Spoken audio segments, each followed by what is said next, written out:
God's Troubadour, The Story of St. Francis of Assisi, by Sophie Jewett. Chapter 1. A Child of Long Ago. He prayeth well who loveth well, both man and bird and beast. He prayeth best who loveth best, all things both great and small. For the dear God who loveth us, He made and loveth all. By Coleridge. Under the arched gateway of a city wall, a group of people stood, watching the road that wound down the mountain and off across the plain. The road lay dusty and white in September sunshine, and the eyes of the watchers followed it easily until it hid itself in a vast forest that filled half the valley.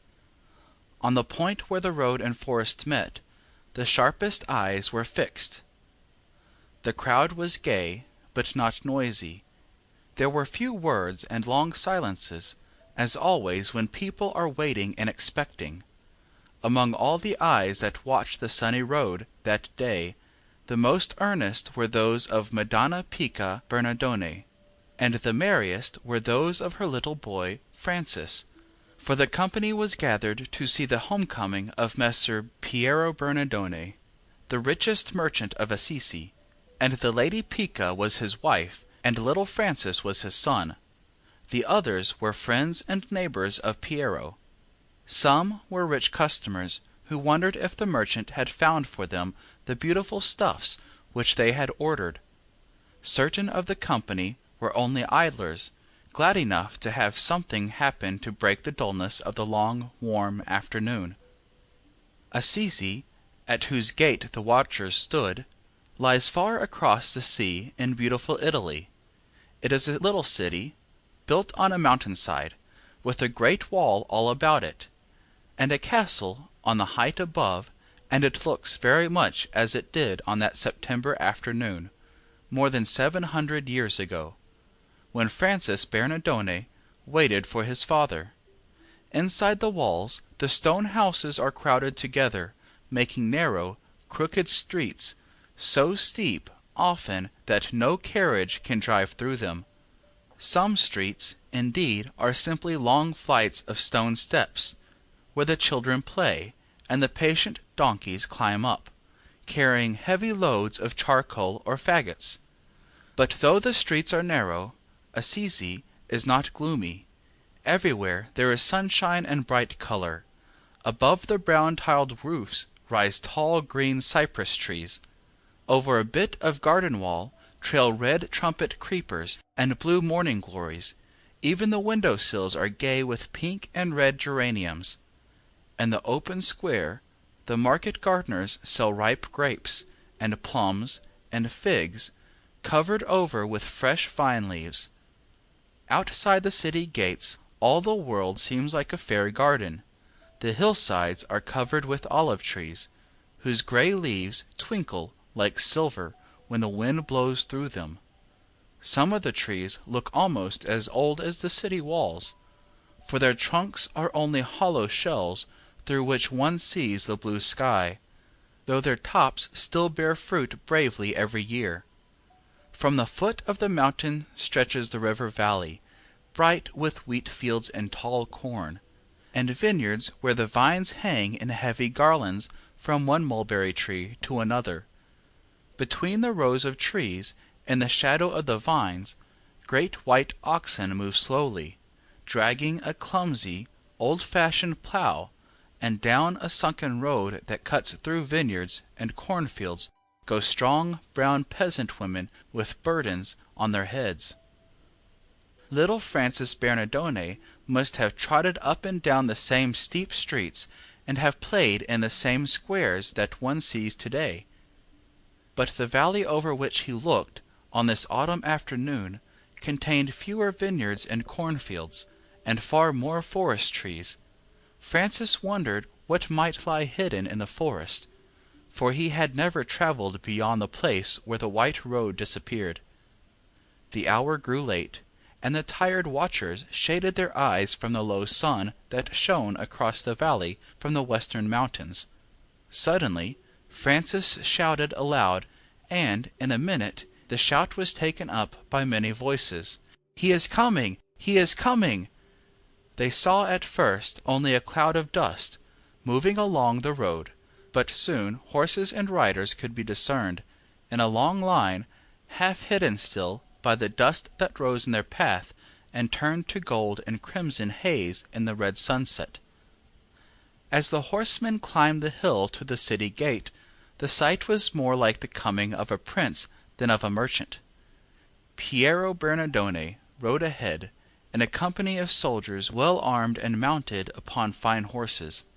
Behind this group followed a train of pack horses and mules, heavily loaded with the rich goods that the merchant was bringing home. Last of all came another band of soldiers, some mounted, some on foot. All this escort was customary for a rich merchant in those days, for the roads were often held by wandering bands of soldiers or highway robbers. Piero Bernardone needed many swords to defend the silks and velvets, gold embroideries, and jewels which he had bought in the great market towns of France and northern Italy. At the gate of Assisi, Piero Bernardone dismounted gravely. He kissed the Lady Pica and little Francis.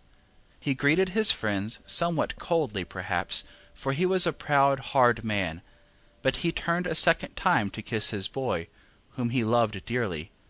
Then Francis knew the proudest minute of his little life, for he was mounted upon his father's horse, while Piero and the Lady Pica walked beside him, and all the company, talking eagerly, entered the gate of San Pietro, and wound slowly up the stony streets that led to Piero Bernardone's home. Inside the house that night, Francis listened with wide eyes to his father's stories, for the merchant had always interesting adventures to tell. He had visited the great fairs to which other merchants came, from Greece, from Africa, from Syria, from Germany and England. While he bought and exchanged goods, he heard news from all over the world, a world in which news traveled slowly, for there were no newspapers, nor telegrams, nor railroad trains. On his way homeward, the merchant was a welcome guest at the castles of knights and princes. Noble ladies bought his silks and laces. Famous warriors begged him for tidings of war in other lands, and all listened to any new stories which he had learned on his journey. Of all the merchant's hearers, none was so eager as his son Francis. For him the stern Piero resembled all the strange and beautiful tales that he heard by the way, stories of Charlemagne and Roland, of King Arthur and his knights of the Round Table. For him he learned the gay songs of the wandering poets, troubadours as they were called, who sang in the courts of kings and in the halls of nobles. Their songs were of brave knights in shining armor, and of ladies with white hands, beautiful eyes, and sweet unforgettable names. Piero Bernardone cared little for the courtly words of these troubadour songs, but as he listened he remembered the clear, childish voice at home, always quick to repeat new verses and new melodies. So Piero was glad when he heard the same song many times of an evening. And next day in the saddle, while he thought of prices and profits, his rough voice sang over and over daintily fashioned rhymes in praise of Isoline and Blanchefleur, of Beatrice and Amourette. Francis learned all the stories and all the songs. Especially he loved the adventures of King Arthur and Sir Gawain, Sir Tristram and Sir Launcelot. On this September evening he listened till his big eyes were dim with sleep, and all night long he dreamed wonderful dreams in which he became a great man, not a merchant like his father, but a knight like Launcelot. Chapter 2. The Young Troubadour. For pity reigneth sown in gentle heart, by Chaucer. As Francis Bernardone grew from a boy to a man, he made friends with the company of gay youths, the sons of the greatest and richest families of Assisi. Their fathers were counts and dukes and princes, and the lads were vain of the names they bore and of the palaces where they lived. It was a lawless company, bent on having a good time, and thinking nothing of the comfort of other people. The pranks of these young nobles were so reckless and sometimes so wicked that the good people of Assisi lived in terror of what they might do next. The youths welcomed Francis into their fellowship because, though he had not a noble name, he had splendid clothes to wear, and much money to spend, and because among them all no one laughed so merrily or sang so sweetly as the merchant's son. The hours always went more gaily when Francis was of the party, for it made one feel happy just to look at his bright face. Piero Bernardone was proud that his son should be the friend and pet of these young lords, but the lad's gentle mother grieved that her kind-hearted little boy should come to be a wild and wicked man. Her heart ached in the night when the noisy group went laughing and shouting through the streets, and she could hear the voice of Francis, sweeter and louder than the rest, singing a bit of a troubadour song that he had learned as a child. My heart is glad in springtime, when April turns in May, when nightingales sing in the dark, and thrushes sing by day. The mother would listen till the laughter and singing were far away and faint, and the last sound was always the voice of her boy, which, indeed, she seemed to hear long after all was silent in the narrow street. When the neighbors complained that the conduct of the boys was too bad to be endured, the merchant only laughed. "It is the way of the world," he said. "Francis is no worse than the others. Boys must be boys. What would you have?" But his wife would speak softly, with tears in her gentle eyes. "Wait, I have great hope that he will yet become a good Christian." The mother knew all that was best in the boy. She thought, however careless and wild he may be, he has a kind and loving heart. And she was right. In his gayest moments Francis was always quick to pity anyone who was poor or in pain. But one who is thoughtless is always in danger of being cruel. One day a man ragged and hungry crept in at the open door of Piero Bernardone's shop. Piero was absent, but Francis was spreading out beautiful silks and velvets before two customers, for he sometimes sold goods for his father. Standing in his dirty brown rags, among the red and purple stuffs and the gold embroideries, the beggar cried, "In the name of God, give me something, for I am starving." Francis, whose mind was intent on his bargain, impatiently sent the man away. A moment later he was sorry. "What would I have done," he said to himself, "if that man had asked me for money in the name of a count or a baron? What ought I to do when he comes in the name of God?" Leaving the astonished customers in the shop, the boy ran out into the street, found the beggar, and gave him all the money he had in his purse. Despite his gay life, Francis had times of being thoughtful and dissatisfied with himself. As he went up and down the streets of Assisi, well dressed and well fed, he saw people, sick and hungry and ragged, glad to receive a crust of bread or an old cloak. These people, thought Francis, would live for months on the money that I waste in one day. Sometimes he would throw his purse to a starving man, or his bright cloak to a ragged one, and his merry friends would laugh and jest at him for his folly. Then they would all ride away gaily, and even Francis would forget. He did not forget his old love for the stories of King Arthur and the Round Table. He disliked more and more the thought of being a merchant. He wanted to travel, to see far-away countries, but he wanted to go as a soldier, not as a tradesman. He wanted to storm great castles, to rescue fair ladies, to ride at the head of the fearless band of knights. He loved the knights of the old stories, not alone because they were strong in battle, but because they were gracious in speech, true of their word, and kind to all the unfortunate and weak. Perhaps it was his love for gentle manners and brave deeds that kept Francis from becoming altogether hard-hearted and selfish in these days. Besides the songs of love and of battle, he had learned wise little verses about the duties of knighthood, and sometimes, when he and his friends had been most rude and unknightly, the old rhymes came back to his mind like a reproachful voice. Nowhere is such a noble name as that of chivalry. Of coward acts and words of shame it is the enemy. But wisdom, truth, valor, and fight, pity and purity, these are the gifts that make a knight, my friend, as you may see. Chapter 3.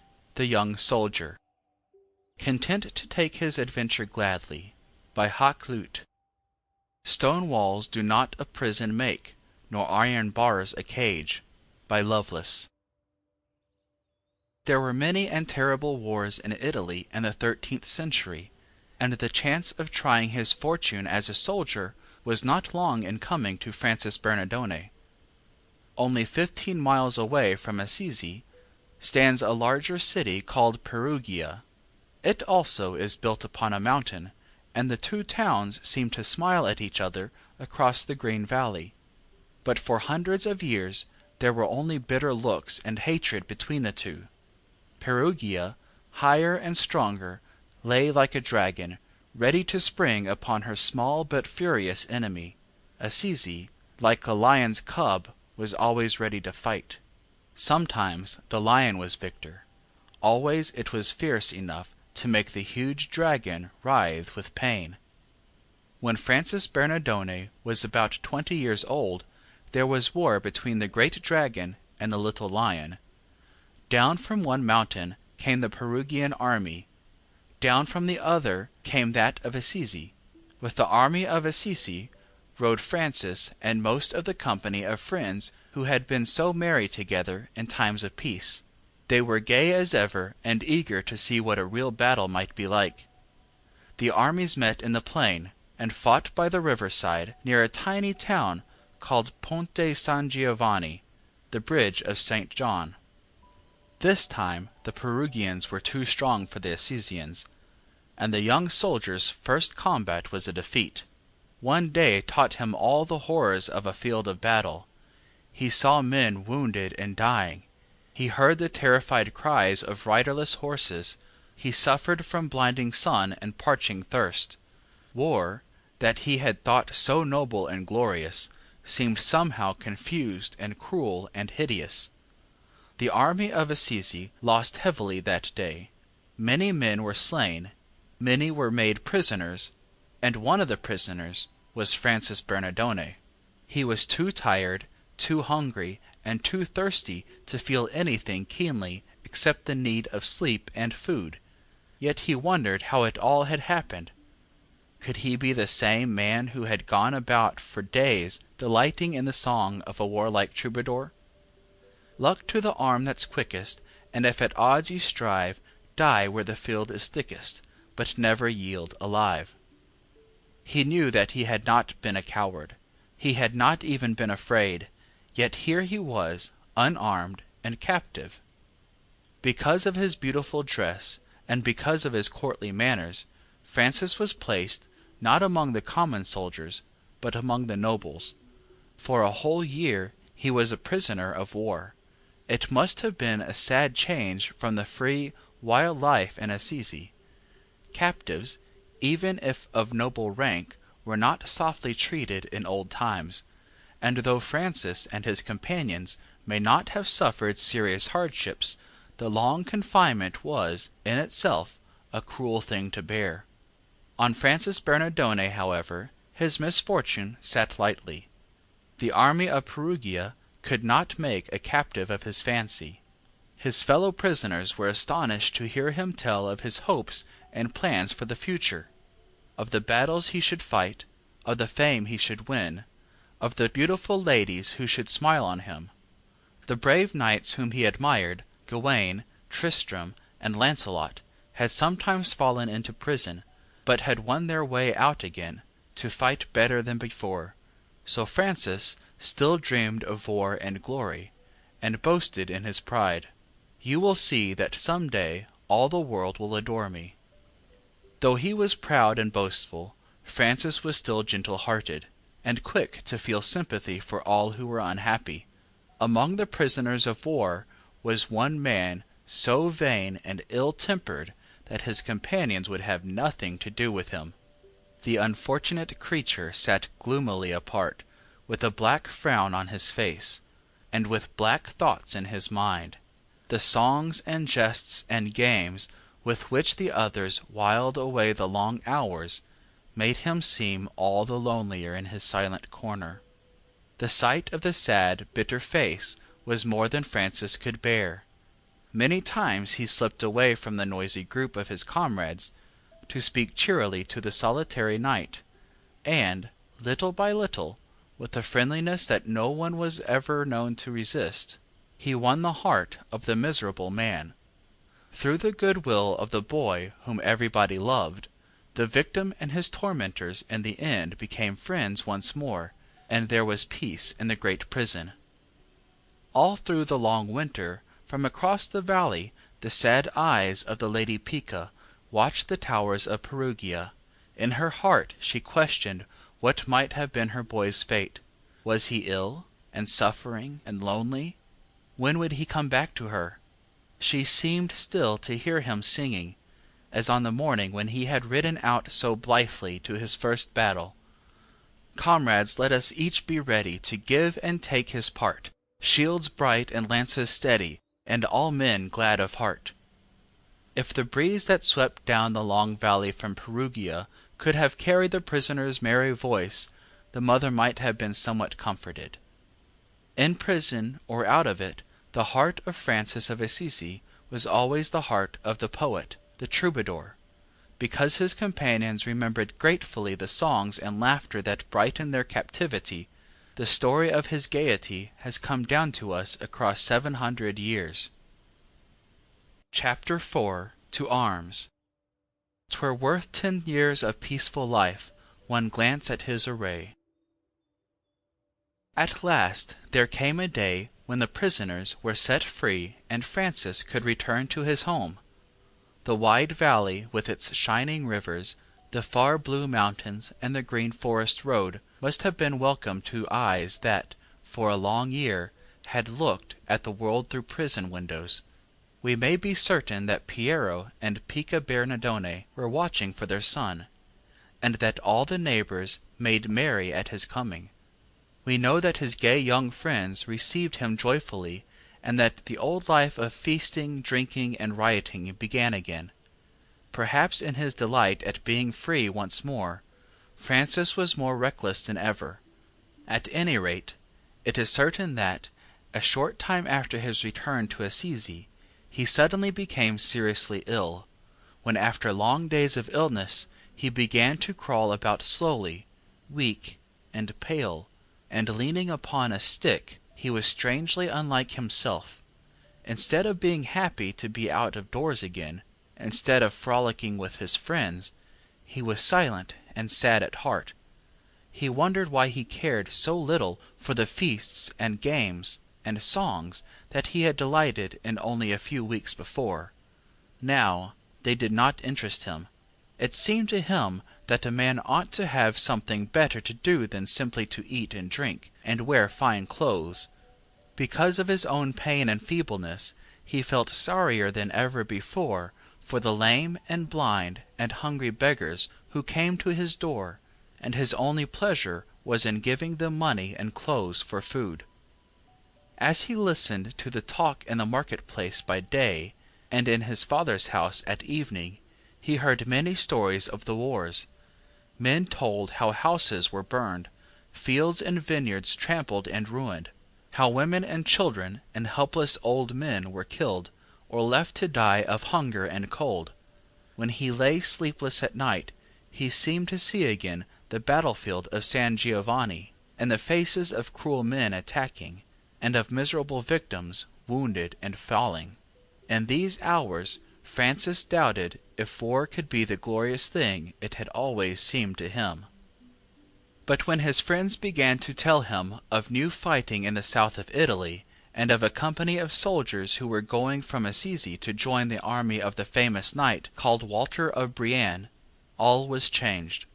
The old love for battle and glory woke up in his heart, and Francis made haste to grow strong again that he might be ready to go to war.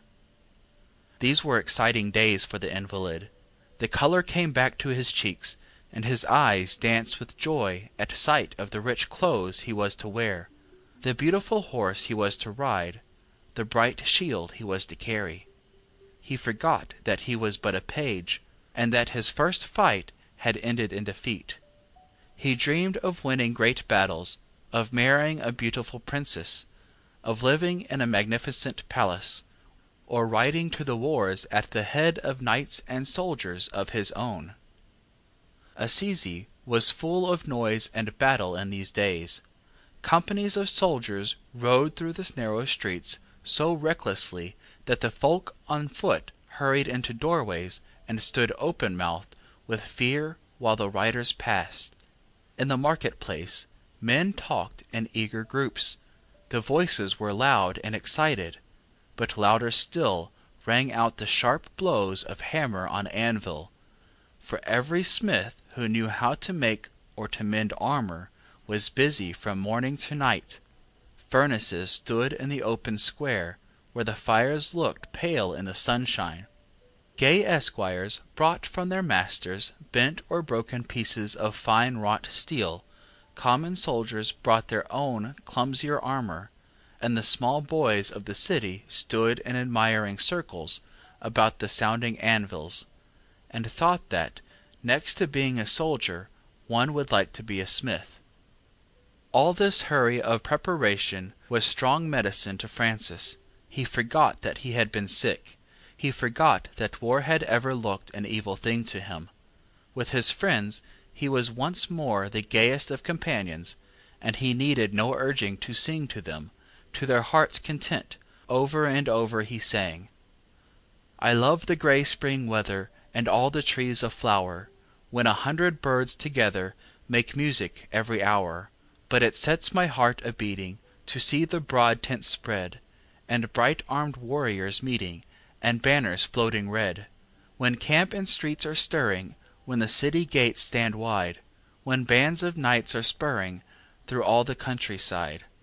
I know a joy dearer than food or drink or rest, when the battle shouts come nearer, when flash bright swords and crest, when above the trumpets braying, and shrill cries of distress, I hear the mournful neighing of brave steeds riderless." Francis seemed to have become more boastful and more gay than ever, so that even his friends wondered at him, and asked him laughingly, "What is it that makes you so merry?"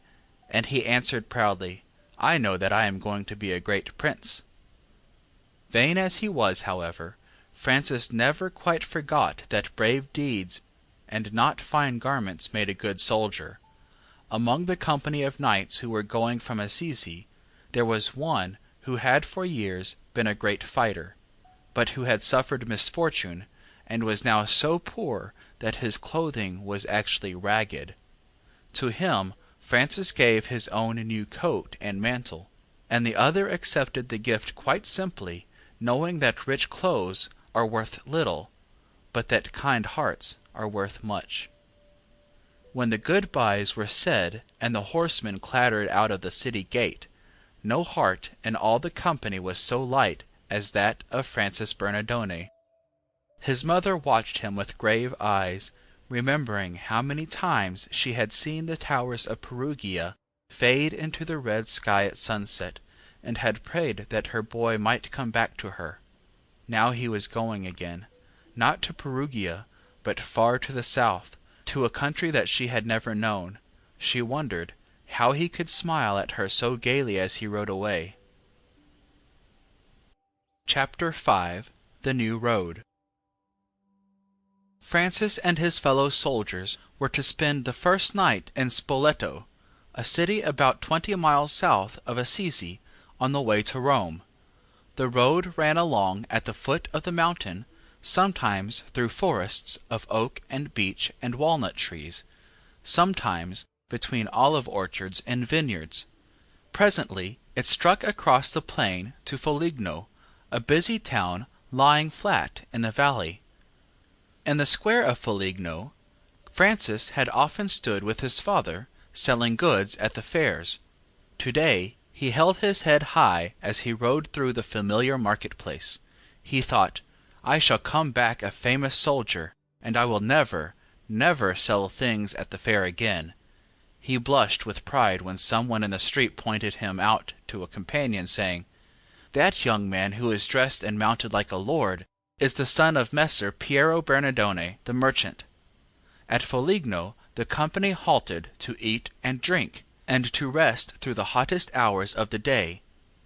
When they were in the saddle again, and had left the city gates behind them, Francis no longer rode superbly with his chin in the air.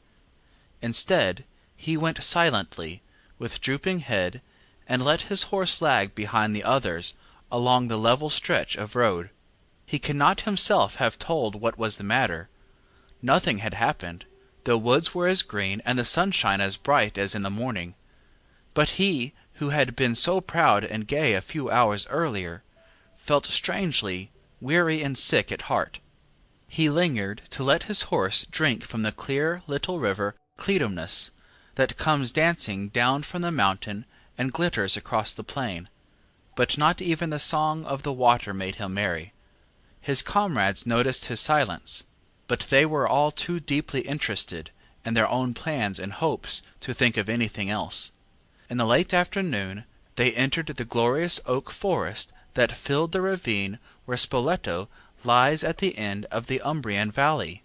Beyond, their way would be through a narrow mountain pass, where, over and over again, armies had fought fiercely to hold the road to Rome. Deep in the cool woods the birds were singing, and, for the first time in his life, it seemed to Francis that they sang not joyfully, but sadly. Perhaps he had not grown strong after his long illness, and so could not bear the fatigue of the hard saddle ride. Whatever the reason may have been, it is certain that when the party reached Spoleto, Francis took to his bed with fever, and that his companions rode on next day without him. And Francis had no wish to follow them, as once before, but this time more powerfully, and surely there had come upon him a great horror of a soldier's life. As he lay burning with fever and sleepless with pain, all his dreams of glory faded. Instead of knights with shining armor and bright banners, he seemed to see women weeping, little children begging for bread, beautiful cities ruined and desolate. We do not know how he made his way home. It was a strange and sorry journey, and, at the end of it, he met with ridicule from those who had seen him ride away so bravely to seek his fortune as a soldier. But if his thoughtless friends mocked him, and his father and brother reproached him, his mother was glad to welcome and to care for him. Perhaps she alone understood the change in him. The first days after his return were the most sorrowful that Francis had ever known. Though he was sure that he had decided rightly, it pained him sorely to know that his friends thought him weak, or, perhaps, even cowardly. Besides being hurt, he was puzzled, not knowing what he ought to do next. A week ago his path had lain clear before him, like the white road in the valley. Now it had lost itself in a tangled forest. We do not know how long his trouble lasted, nor what he was doing in these dreary weeks, but we know that by and by he began to see plainly again, and all his doubts and puzzles vanished. It was as if he had found his way through the forest and saw the path that he must take, a narrow path and rough, a lonely path, but straight to follow. He did not know that in a few years hundreds of fellow travelers were to come and ask that they might walk with him along the narrow way, that instead of being, as he had dreamed he might, Francis Bernardone, the most famous knight in Italy, he should become Brother Francis, the man whom all men loved. All that Francis knew was that, in the place of his old love for a soldier's life, and his old desire to become a great prince, had come a new love, and a new desire, a love for all the ragged and hungry and sick and sorrowful folk in the world, and a desire to feed and clothe and heal and comfort them all. This new feeling was very different from his former pity for the poor. He had always been pitiful and generous, glad to give gifts like a patron. Now he was like a lover, with a love that seemed to him big enough to include everybody in Assisi, everybody in the wide world. And Francis was happy again. His friends who had seen him after he came back from Spoleto, pale and sick, restless and disappointed, saw his face brighten, and heard him singing as of old. Francis Bernardone is himself once more, they thought. But when they found that he no longer cared for their suppers and their games, they said, "How stupid he is," and they left him to go his own way. Chapter 6. The other life is as my life. Who gives himself with his alms, feeds three, himself, his hungering neighbor, and me. By Lowell. About this time Francis made a journey to Rome. Perhaps his mother hoped that a change would bring back his strength. Perhaps Piero hoped that, seeing many people and hearing news of the war, his son might again be fired with soldierly ambition. Francis himself longed to see the city where so many saints and martyrs had lived and died, and where, he thought, he should find wise and holy men to tell how he might carry out his wish to help and heal all the misery in the world. It was strange to him to travel again over the road to Spoleto, yet he was far happier in spirit than on that earlier journey. South of Spoleto the way was new to him, though he came to know every foot of it a few years later. In the 13th century, as in the 20th, all travelers to Rome were eager to visit the church of St. Peter, but in the 13th century the church itself was not the one whose vast dome we see today. It was an older church that Francis Bernardone sought out, but it stood on the same spot, and it must have been exceedingly beautiful. To Francis it seemed the most sacred place in the world as he walked up the great nave between the long rows of columns, and as he knelt to pray before the altar. But when he stood again in the church porch, he noticed the crowd of wretched, dirty human beings who clamored for alms, pulling at the garments and crying in the ears of all who entered the door. As he looked at them and listened to them, his eyes filled with tears, and all the sunshine seemed to fade out of the bright Roman sky. What does it mean, he asked himself, here in Rome, where there are so many men rich and wise and holy? Is there no one to take care of all these miserable creatures? In the shade of a column, a little apart from the others, a beggar was crouching, who neither cried to the passers-by nor clutched at their cloaks. He only stretched out a thin hand and looked wistfully up into their faces. Francis stood long watching this man. No one gave to him, no one seemed even to see him. The beggar's face looked weary and hopeless, and from time to time the thin hand dropped to his knee. Still Francis watched. He forgot all about the crowds of people. He forgot everything. He was wondering what it must be like to sit from morning till night, ragged and weary, begging for one's daily bread. Suddenly, acting as he always did on the moment's impulse, Francis spoke to the silent beggar and led him away to a deserted corner at the further end of the portico. He gave the man a piece of money and, with no explanation, proposed to exchange clothes with him. The beggar stood stupefied as Francis began to pull off his own rich cloak. It may be that he thought the boy a criminal trying to disguise himself. It may be that he thought him mad. Whatever he thought, he was glad enough to trade his tattered beggar's dress for clothing such as he had sometimes fingered, wonderingly, but had never even hoped to wear. What became of the man we do not know, but Francis, wrapped in a tattered, dirty cloak, went back to sit all day long, begging at the door of St. Peter's Church. Perhaps it was a foolish thing to do, But, at any rate, the hunger and weariness of that strange day made Francis understand better than ever before the suffering of the poor, and because he understood, he was the better able to help. After this one day of a beggar's life, Francis was sure that no service in the world could be too low for him to do gladly, and no human being too revolting for him to touch. The most hideous cripple by the roadside seemed to him friend and brother, and his only grief was that he could not make them all understand his love and sympathy. His joy and confidence lasted all through his journey home.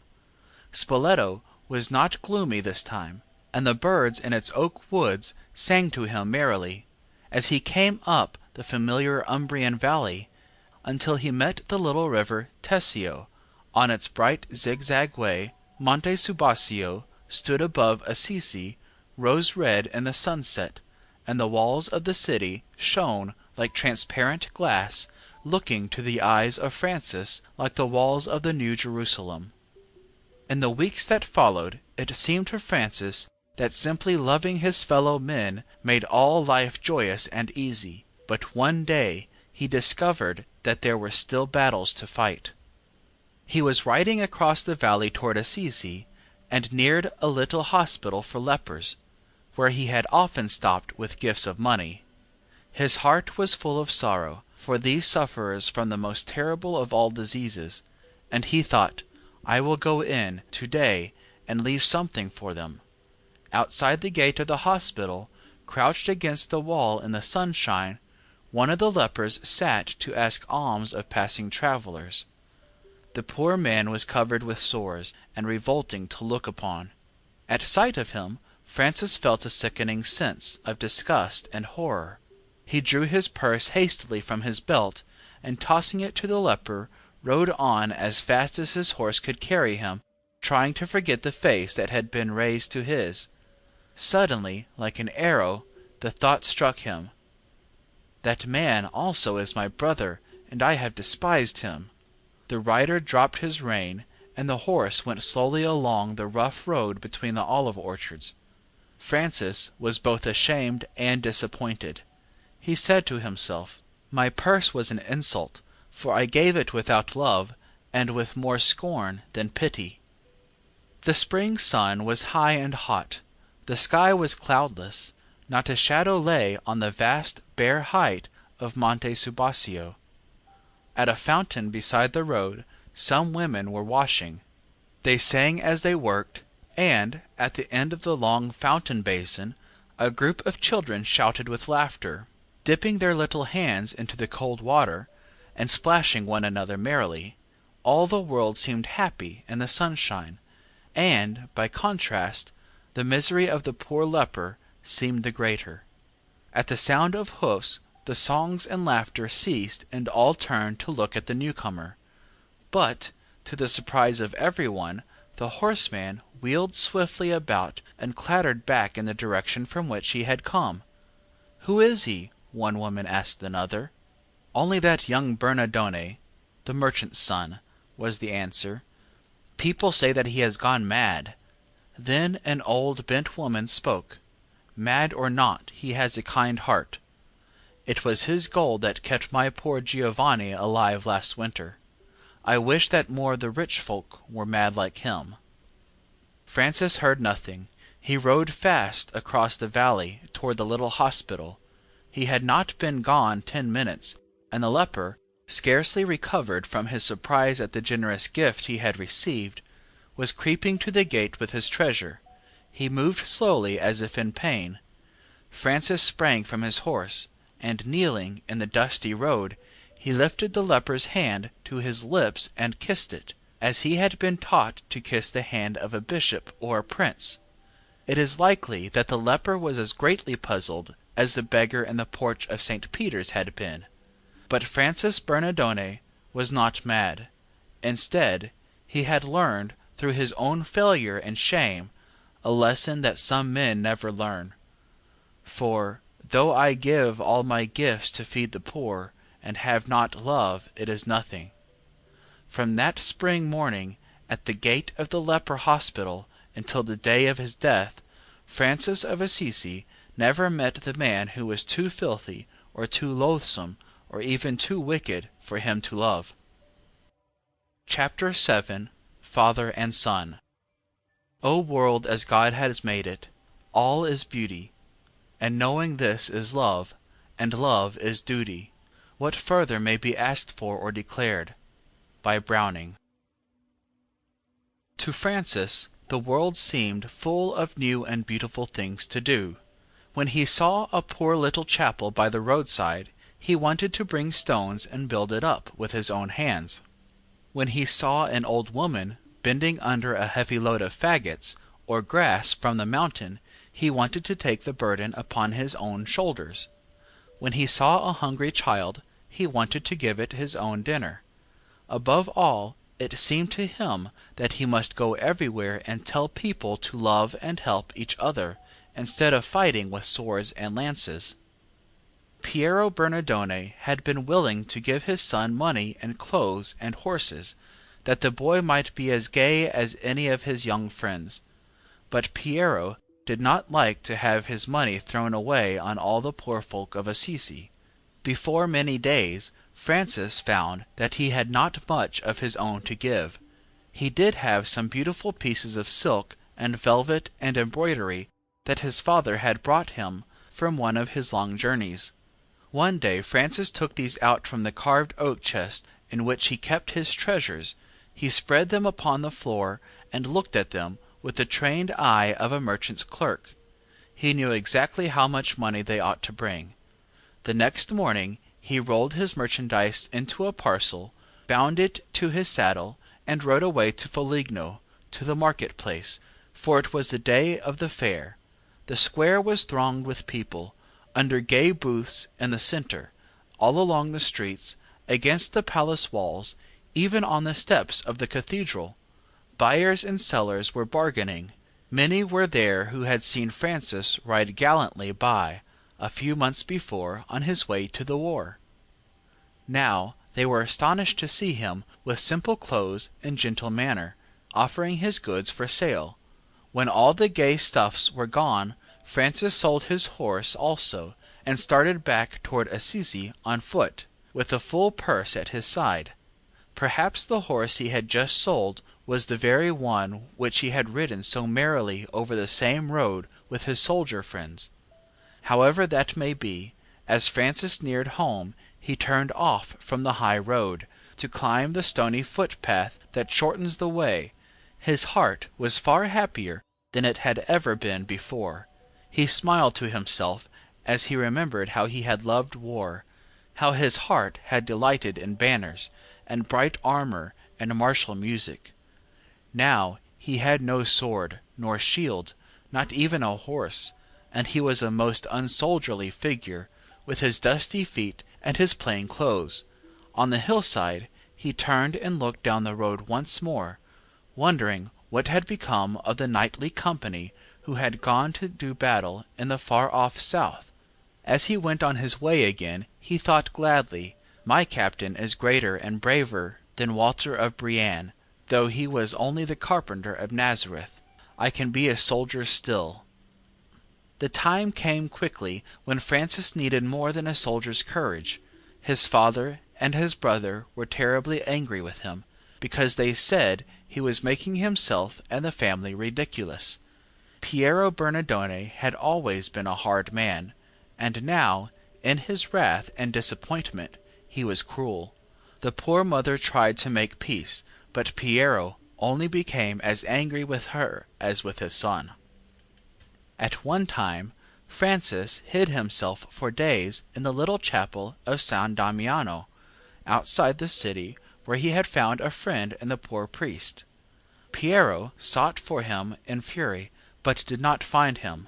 Francis could not long endure to be in hiding, like a coward, and he determined to go home to his father, and to explain that he must live the life that he knew to be right. By this time all Assisi had heard of the trouble between father and son, and there were many people who thought Francis a madman. Before he reached his father's door, the idlers and children were shouting about him, making so much noise that Piero burst into the street to know what was happening. When he saw Francis, he was wild with anger. He would not listen to a word, but fell upon the youth like a savage. The crowd stood back in horror, and the father with cruel blows and crueler curses dragged his son away, and, thrusting him, half strangled, into a dark room, locked the door. How long Francis was kept a prisoner we do not know. At last his father was obliged to go away on a journey, and Lady Pica, who saw that all her efforts to soften her husband's heart were fruitless, unlocked the door and set her son at liberty. All Piero's fatherly love had turned to bitter hatred. When he came home he went to the rulers of the city and demanded that Francis should be banished from Assisi. Then Francis appealed for protection to the bishop, to whom he told the whole sad story. He told him of his past life and of the life he now wished to lead. He told him of his father's anger and of his mother's grief. One day, in the little square in front of the bishop's palace, there was a strange scene. Before a crowd of men and women and children, who wondered at the change in the boy they had always known, and who wondered still more at the fierce anger of the father, Francis stripped off the clothes he wore and laid them, with the little money that he had left, at the bishop's feet. Then he spoke, and his voice rang clear and sweet, with no touch of fear nor of anger. "Listen, all of you, and understand. Until this time I have called Piero Bernardone my father, but now I must serve God. Therefore I give back to my earthly father all my money and my clothing, everything that I have had from him, and from this time forth I shall say only, Our Father, who art in heaven." The crowd of neighbors and friends stood silent and astonished to see the merchant greedily seize the money and the garments and go away without one look of pity for his son.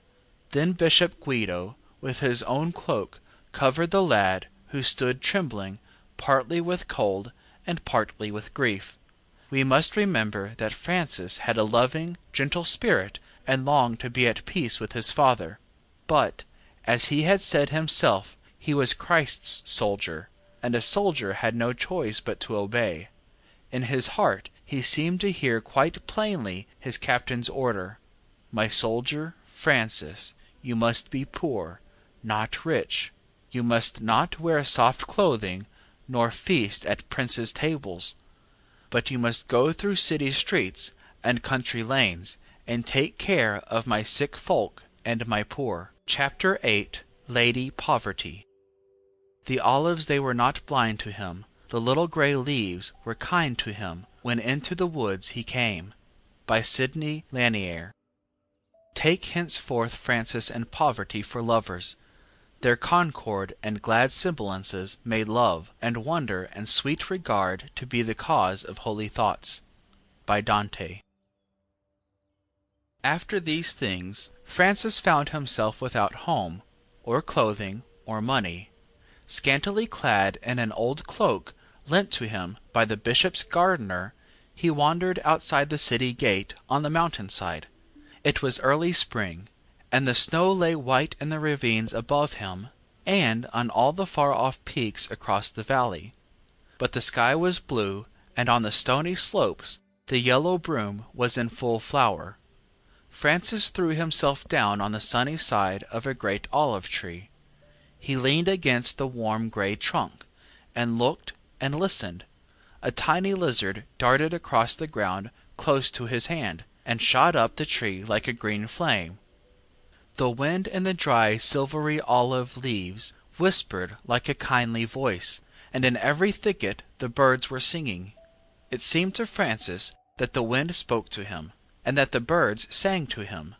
He forgot his sorrows, and sang also the gay old troubadour songs, which were the only ones he knew. He did not sing battle songs, but those that told of April, of nightingales, of roses, and of fair ladies. Like a courtly minstrel he sang, "O nightingale, go where my lady dwells, and bear her news of me. Then listen while she truly tells her tales to thee, and she, if she doth not forget my love and pain, will bid thee swiftly turn again where I wait yet, to know how pass my lady's days, to learn of all her words and ways. The nightingales were not yet come from the south, but the sparrows made merrier than ever in the bright broom, and a wood dove, hidden in an oak tree, was calling to his mate, and Francis sang again, the song that he had loved best in the days when he dreamed of fighting splendid battles for the sake of a golden-haired princess. Great lady, who art fairest, men say, of all things fair, the noble name thou bearest none may so fitly bear. Clear fountain of all beauty, that gladdens the green earth, thy deeds of love and duty are more than blood and birth. Even as he sang, he thought, the lady whom I shall serve has no other suitor, no poet has ever sung her praises, and no knight has ever fought her battles, for I will be the faithful lover of the Lady Poverty, whom all men else despise. Little by little the good people of Assisi became accustomed to seeing Francis Bernardone dressed in a dust-colored robe, with a cord about his waist. He went barefooted and bareheaded. Many still thought him mad, and the street children shouted at him and threw mud and stones. The young men, with whom he had eaten so many suppers and sung so many songs, now jeered at him, and even his brother joined in the cruel sport. Francis was too tender-hearted not to be hurt by all this, but he never answered angrily. He thought, it is because they do not understand. But if his rich friends were unkind, the poor folk who had loved him for his gentle words and for his gifts, when he was the proud young merchant, loved him the better now that he had given them all his money, and was ready to share his crust of bread with any hungry man. At the little hospital where Francis had gone first in splendid clothes, with a full purse at his side, the lepers wondered to see him come so poorly dressed, with no horse and no money. But when they saw how gently he took care of those who were most sick and helpless, they called him Brother Francis, and they forgot their suffering while he talked and sang to them. One by one new friends came to Francis, asking that they might live as he lived, wear a coarse robe and go barefooted, and work with him for the poor and the sick. The first of all was a former friend, a rich gentleman of Assisi, named Bernardo di Quintavalle. This man gave away his riches and came to live with Francis in the service of the Lady Poverty. He was called Brother Bernardo, and Francis loved him dearly, and, because he was the first of the little company of brothers, used to call him my oldest son. The second of the new friends was named Piero, and the third Sylvester. Sylvester had been a selfish man, greedy of gold, but when he saw Francis, and after him Bernardo, give away their wealth so gladly, and live so happily without it, he wanted for himself that joy that his money could not buy, and he ended by coming to be one of the brothers. When there were several in the company of brothers, Francis named them the Little Poor Men of God. 3 of them, who were most with Francis, and who afterward wrote down the story of his life, were Brother Egidio, Brother Rufino, and Brother Leone. Brother Leone's name means lion, but he was so gentle and so unlike his name that Francis used to call him God's little lamb. Of Brother Egidio, who loved long, dangerous journeys, and who was always ready for any adventure, Francis would say, he is one of the knights of my round table. The new brothers were without money, and without even a house in which to live. In the summer it seemed to them to matter little. They slept out under the wide sky, as the shepherds still sleep in Italy, and the moon, rising over Monte Subasio, flooded all the valley with white light, and the nightingales filled the forest with wonderful music. But when the autumn nights grew cold, when the moonlight fell upon a valley thick with mist, the brothers looked about for shelter. Their refuge was a little building, scarcely more than a hovel, falling to ruin and abandoned. It had once been a retreat for lepers, but the lepers had been moved to that hospital near the city which Francis had so many times visited.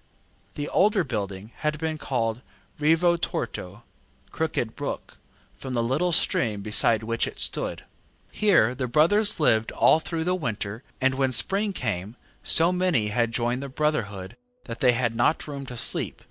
Miserable as it was, Francis and his first brothers loved their little hovel, and were happy there, and from its scant shelter they went out to carry joy and healing to the sad and to the sick. The ruined hospital long ago disappeared, and today it is not easy to find even the place where it stood. In among fields where the corn grows so tall that one walks as if in a forest, there is a tiny chapel with an old well and a hut or two. Even the name has been changed, and if one asks a peasant the way to Rivo Torto, he will point out a great church far away. Yet, in spite of years and changes, the memory of Francis and his little brotherhood still shines over the spot, warm and bright, like the August sunshine on the corn. Straight across the plain, not far from Rivo Torto, in the midst of tall forest trees, stood a little chapel where Francis and his few brothers had often gone to rest and to pray. A rich abbot, seeing that the little poor men had no place to sleep, made them a present for this chapel and the ground about it. Here they built rude huts and planted a hedge and made for themselves a home, which they called Portiuncula, the little portion. A great church called Santa Maria degli Angeli has been built upon this spot, and the little old chapel still stands under its dome. The life of the poor brothers does not seem a gay one as we read about it, yet they were most happy-hearted. There was no work too humble nor too hard for them to do. They helped at plowing in the spring, at reaping and threshing in the summer. In autumn they gathered grapes or nuts, and in winter olives, for in Umbria the olive harvest is in the winter. When the brothers were paid for their work, they gave away everything except what was needed for the day's food. They often made long journeys, working their way from place to place. Thus it happened one day that brother Egidio, the Knight of the Round Table, was standing in a public square in Rome, when a countryman came by asking for a laborer to go and gather nuts from a very tall tree. The men who stood about said, "No, we remember your tree. It is too high, and we do not want to break our necks." "I will go gladly," said Egidio, "if you will give me half the nuts I gather." The bargain was made, and brother Egidio climbed the highest branches and beat down all the nuts. His share he gathered up in his robe, and went merrily through the streets of Rome, throwing nuts to the poor folk whom he met, till all were gone. Wherever the little poor men came, they brought help and comfort, and people came to love them and to welcome them, even those who at first had mocked at them and thrown stones. For love and joy and helpfulness and gentle words make most of the happiness of life, and all these gifts the brothers had to give, even when they had not a penny nor a loaf of bread. Chapter 9. The Bird Sisters. Not a bird upon the tree but half forgave his being human. The brothers who knew Francis best in these years, who shared his joys and sorrows, and even his thoughts, have many stories to tell of his love for flowers and birds and animals. When they were planting their little pieces of ground around the poor huts in the plain, he used to bid them leave a corner of good earth for our little sisters the flowers. Once in the market-place of Siena, he rescued a pair of doves from being sold. He gathered them up in his robe, saying, "Little sister doves, you are simple and good and pure. Why have they captured you? I will save you from death and make you nests for your little ones." There is a pretty story of the friendship of Francis with a family of red-throats who used to come and pick up crumbs on the table where the brothers were eating. Another story is of a frightened hare which some one had caught in a trap.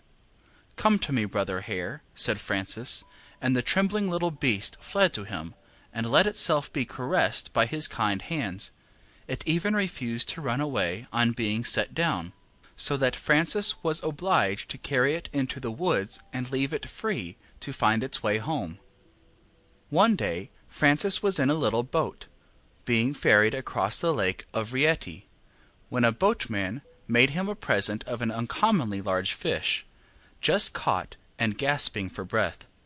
The gift was accepted gladly, but in a minute the astonished giver saw Francis drop the creature back into the water, bidding it thank God.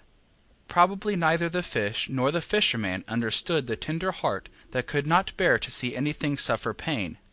Yet, doubtless in its own way, the poor fish was grateful to feel the cool water again, and it is to be hoped that it kept away from nets and hooks for ever after.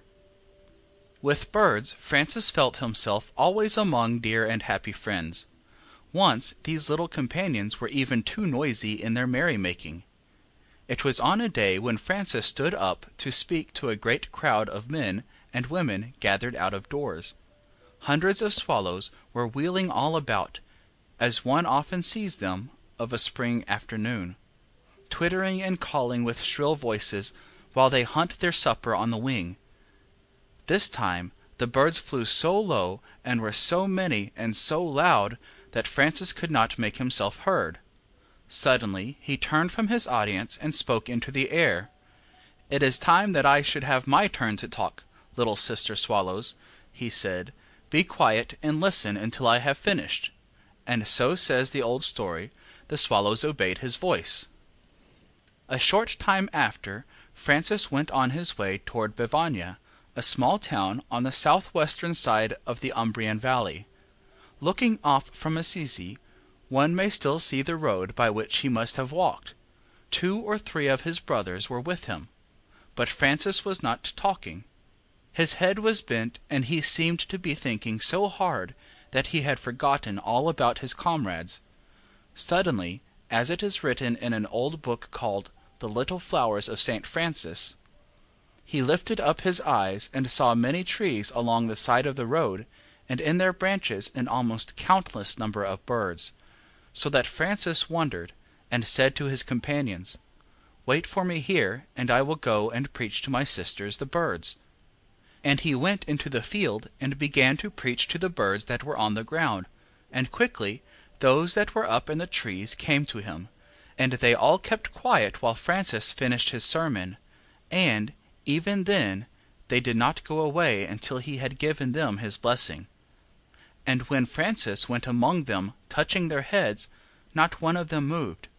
The substance of the sermon that Francis made was this: "My bird sisters, you are much beloved by God your Master, and always, in every place, you ought to praise him, because he has given you liberty to fly everywhere, and he has given you also clothing double and triple. You are loved also by the air which he has given to you, and moreover you neither sow nor reap, and God feeds you, and gives you the rivers and the fountains to drink from. He gives you the mountains and the valleys for your refuge, and the tall trees for your nests. And although you do not know how to spin or sew, God clothes you and your children.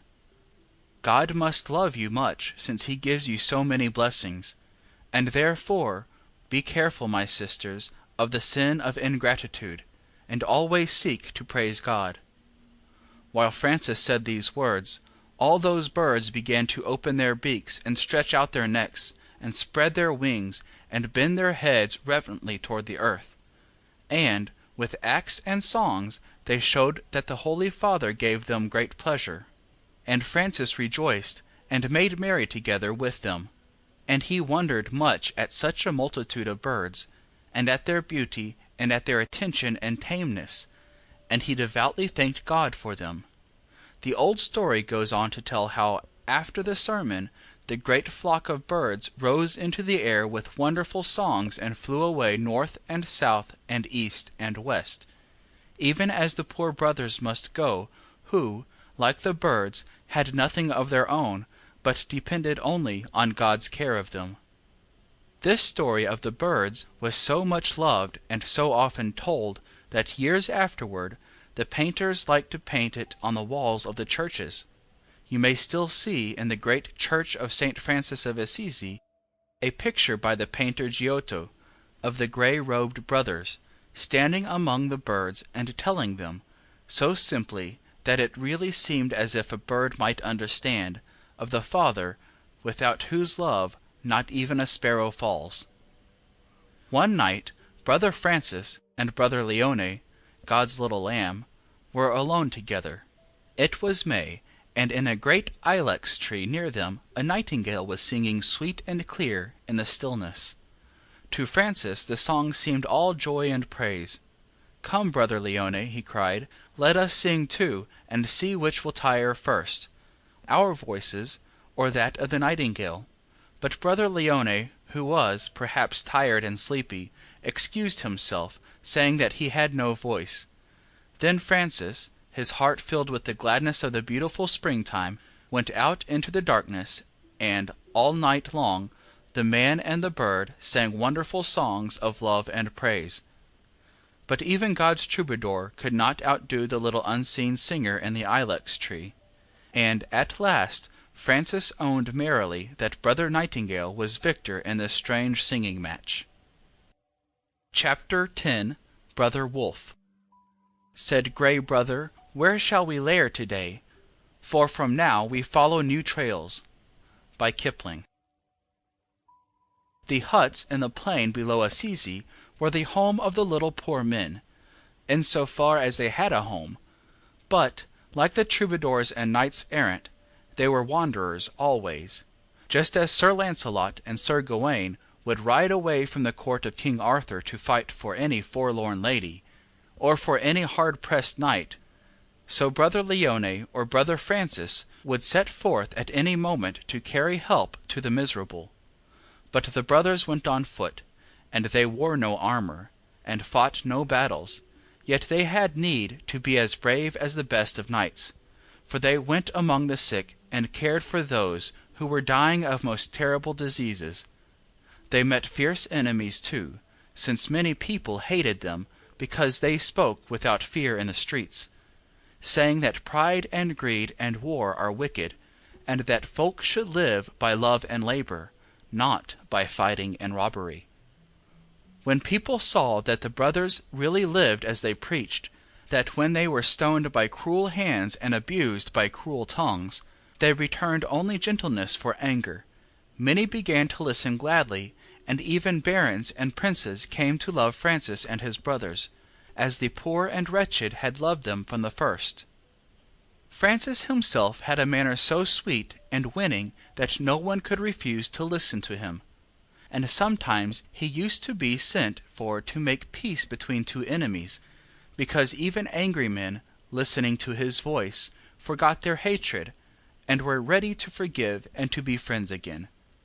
The stories say, moreover, that he could control, not fierce men only, but the fiercest of wild beasts.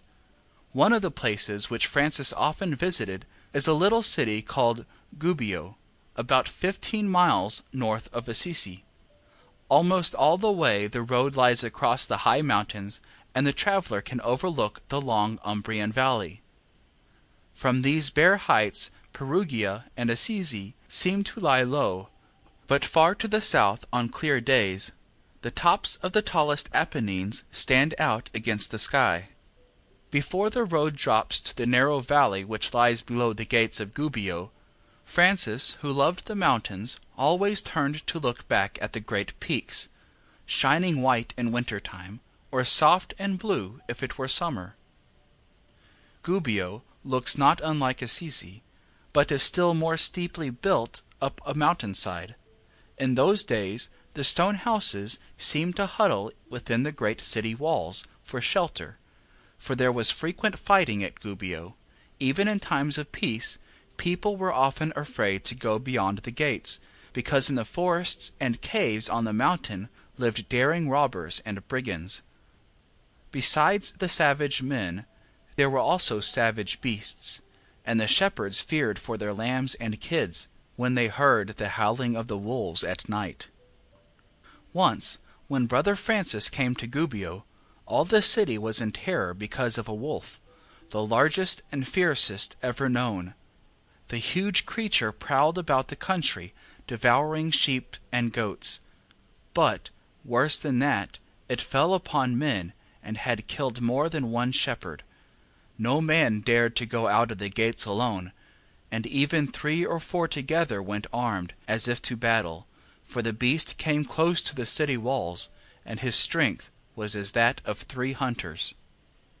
Bands of citizens had been out to seek the wolf, but had found only the track of his big feet, and the bones of the victims that he had eaten.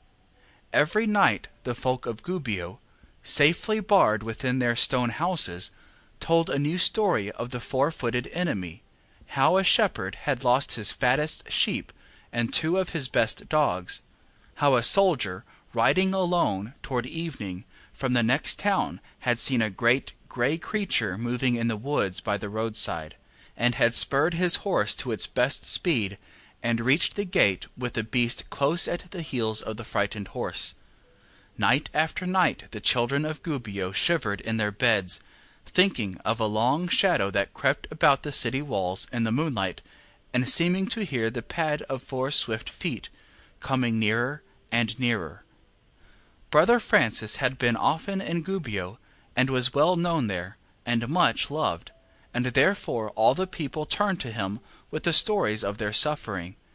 He was sorry, says the old tale, to see the folk wishing, but not daring, to go outside the gates, because the wolf was most terrible and fierce.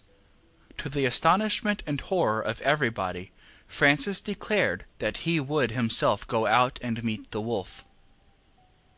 Though all the crowd begged him not to venture, and filled his ears with accounts of the cruelty of the beast, the little poor man, followed by 1 or 2 brothers, went out from the city gate and down the road toward the spot where the wolf was thought to lurk. Behind the brothers came the citizens of Gubbio, still frightened, but curious to see what would happen, and, it may be, quieted by the coolness and fearlessness of Francis. Close at the heels of the brothers marched certain venturesome boys, and at the very end of the procession dangled a group of smaller, timider children, round-eyed and open-mouthed, who clutched each other's hands and were always ready to scamper home at a moment's warning. About 1/4 of a mile beyond the gate, where a wood of tall oaks and walnuts shadowed the road, those who were nearest turned pale at the sight of the wolf, coming swiftly along with his great jaws open, eager to spring upon Brother Francis, who walked ahead and alone. He went, not as a soldier goes to meet an enemy, but as one might go out to meet a welcome friend. As the unarmed man and the wild beast neared each other, Francis called cheerily, "Come hither, Brother Wolf. I ask you, for Christ's sake, to do no harm to me nor to anyone." Then the crowd saw with wonder that the terrible wolf stopped running, and that the great wicked jaws closed, and presently the creature came softly up to Brother Francis, and meek as a lamb lay down at his feet. And Francis spoke to him as one man might reason with another. "Brother Wolf, you do much harm in all this countryside, and you have committed many crimes, hurting and killing God's creatures. Not only have you killed and eaten beasts, but you have dared to kill men, made in God's image, and therefore you deserve to be punished like the worst of thieves and murderers. And all the people cry out and murmur against you, and everybody is your enemy."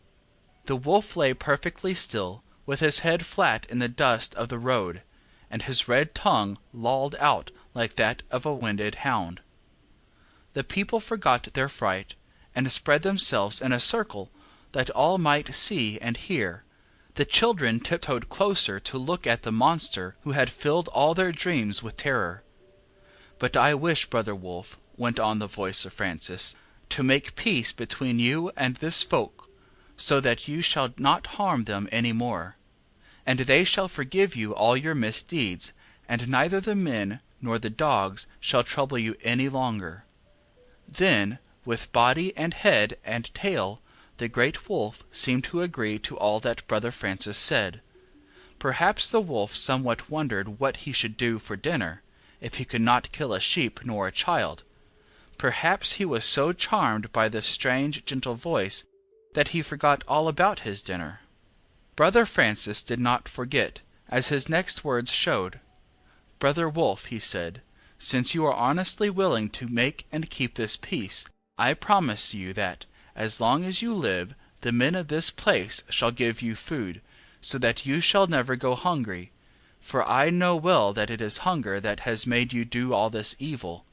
But I want you to promise me, in return, that you will never harm any human being, nor any animal. Will you promise me this?" And the wolf nodded his head, as if he said, "Yes, I promise." And Francis said, "Brother Wolf, I want you to make me so sure of your promise that I cannot doubt it." The man held out his hand, and the beast lifted his paw and laid it clumsily on Brother Francis's palm, as much as to say, "Here is my hand, I will keep my part of the treaty." "And now," said Francis, "I wish you, Brother Wolf, to come with me, and not to be afraid, and we will finish this business."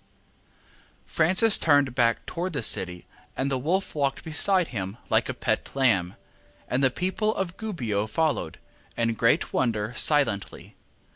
But once within the city, they spread the news from street to street, and everybody, big and little, young and old, crowded into the square to see Brother Francis and the wolf.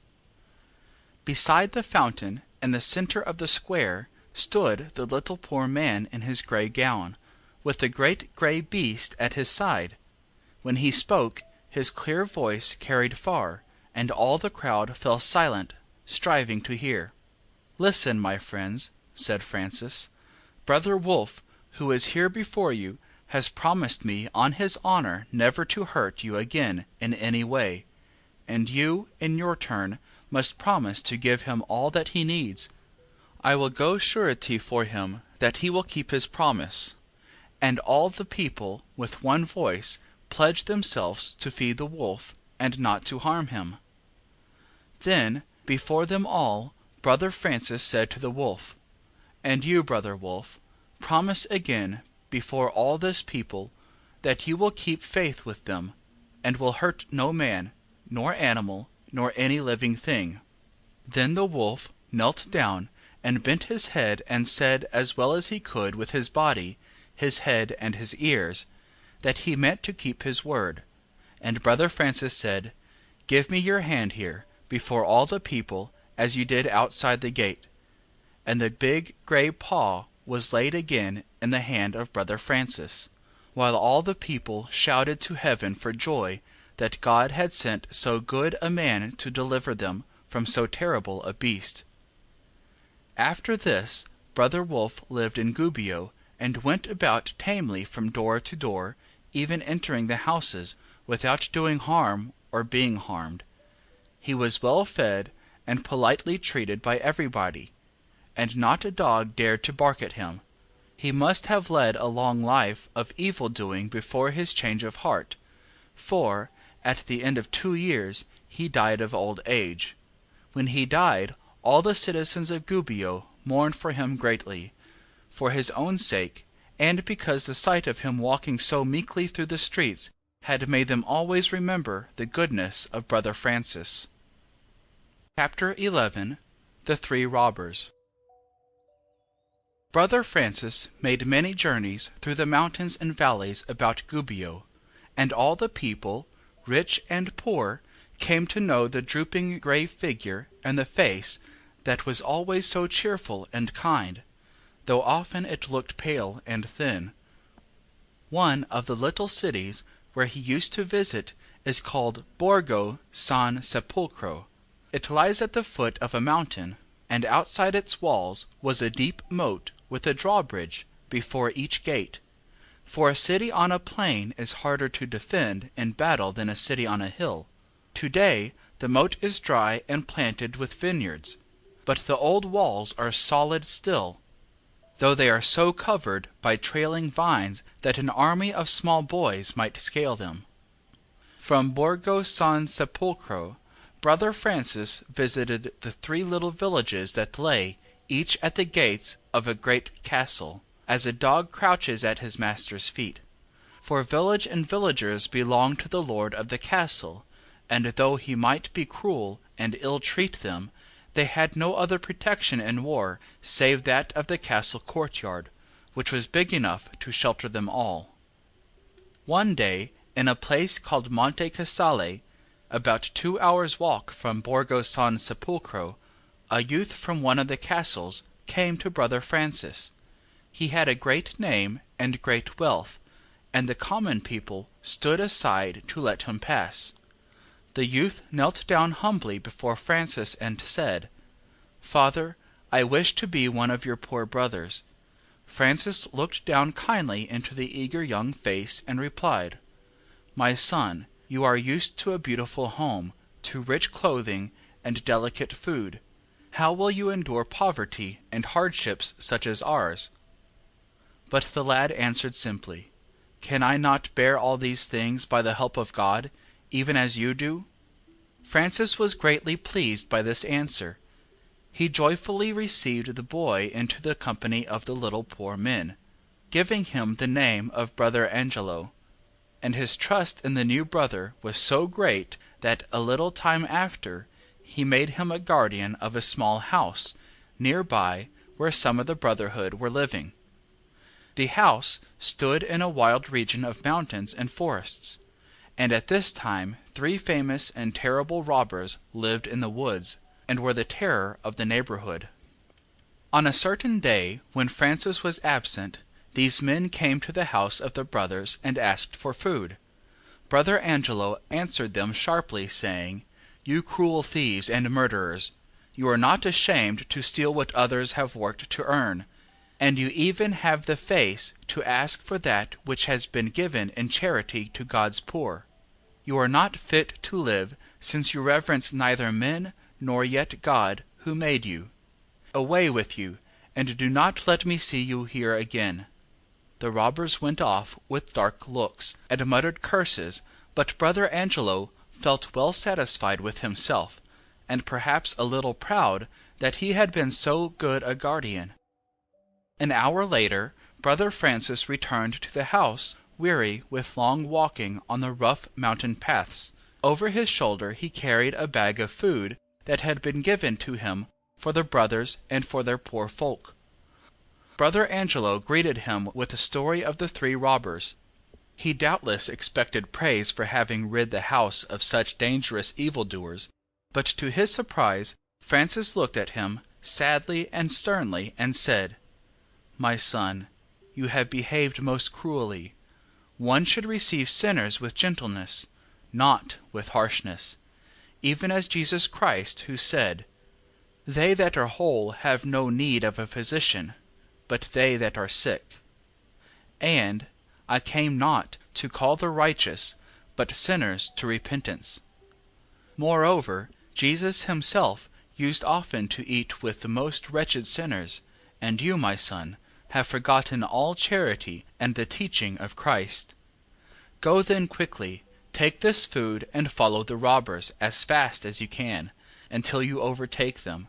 When you find them, give them this bread from me, and kneel down before them and confess your fault, and beg them, in my name, not to do any more evil. Tell them that if they will give up their wicked life, I will find food for them always, and they shall want for nothing." It was a hard minute for Brother Angelo. He had looked for praise, and instead he was being reproved by the lips that had never before spoken any but gentle words to him.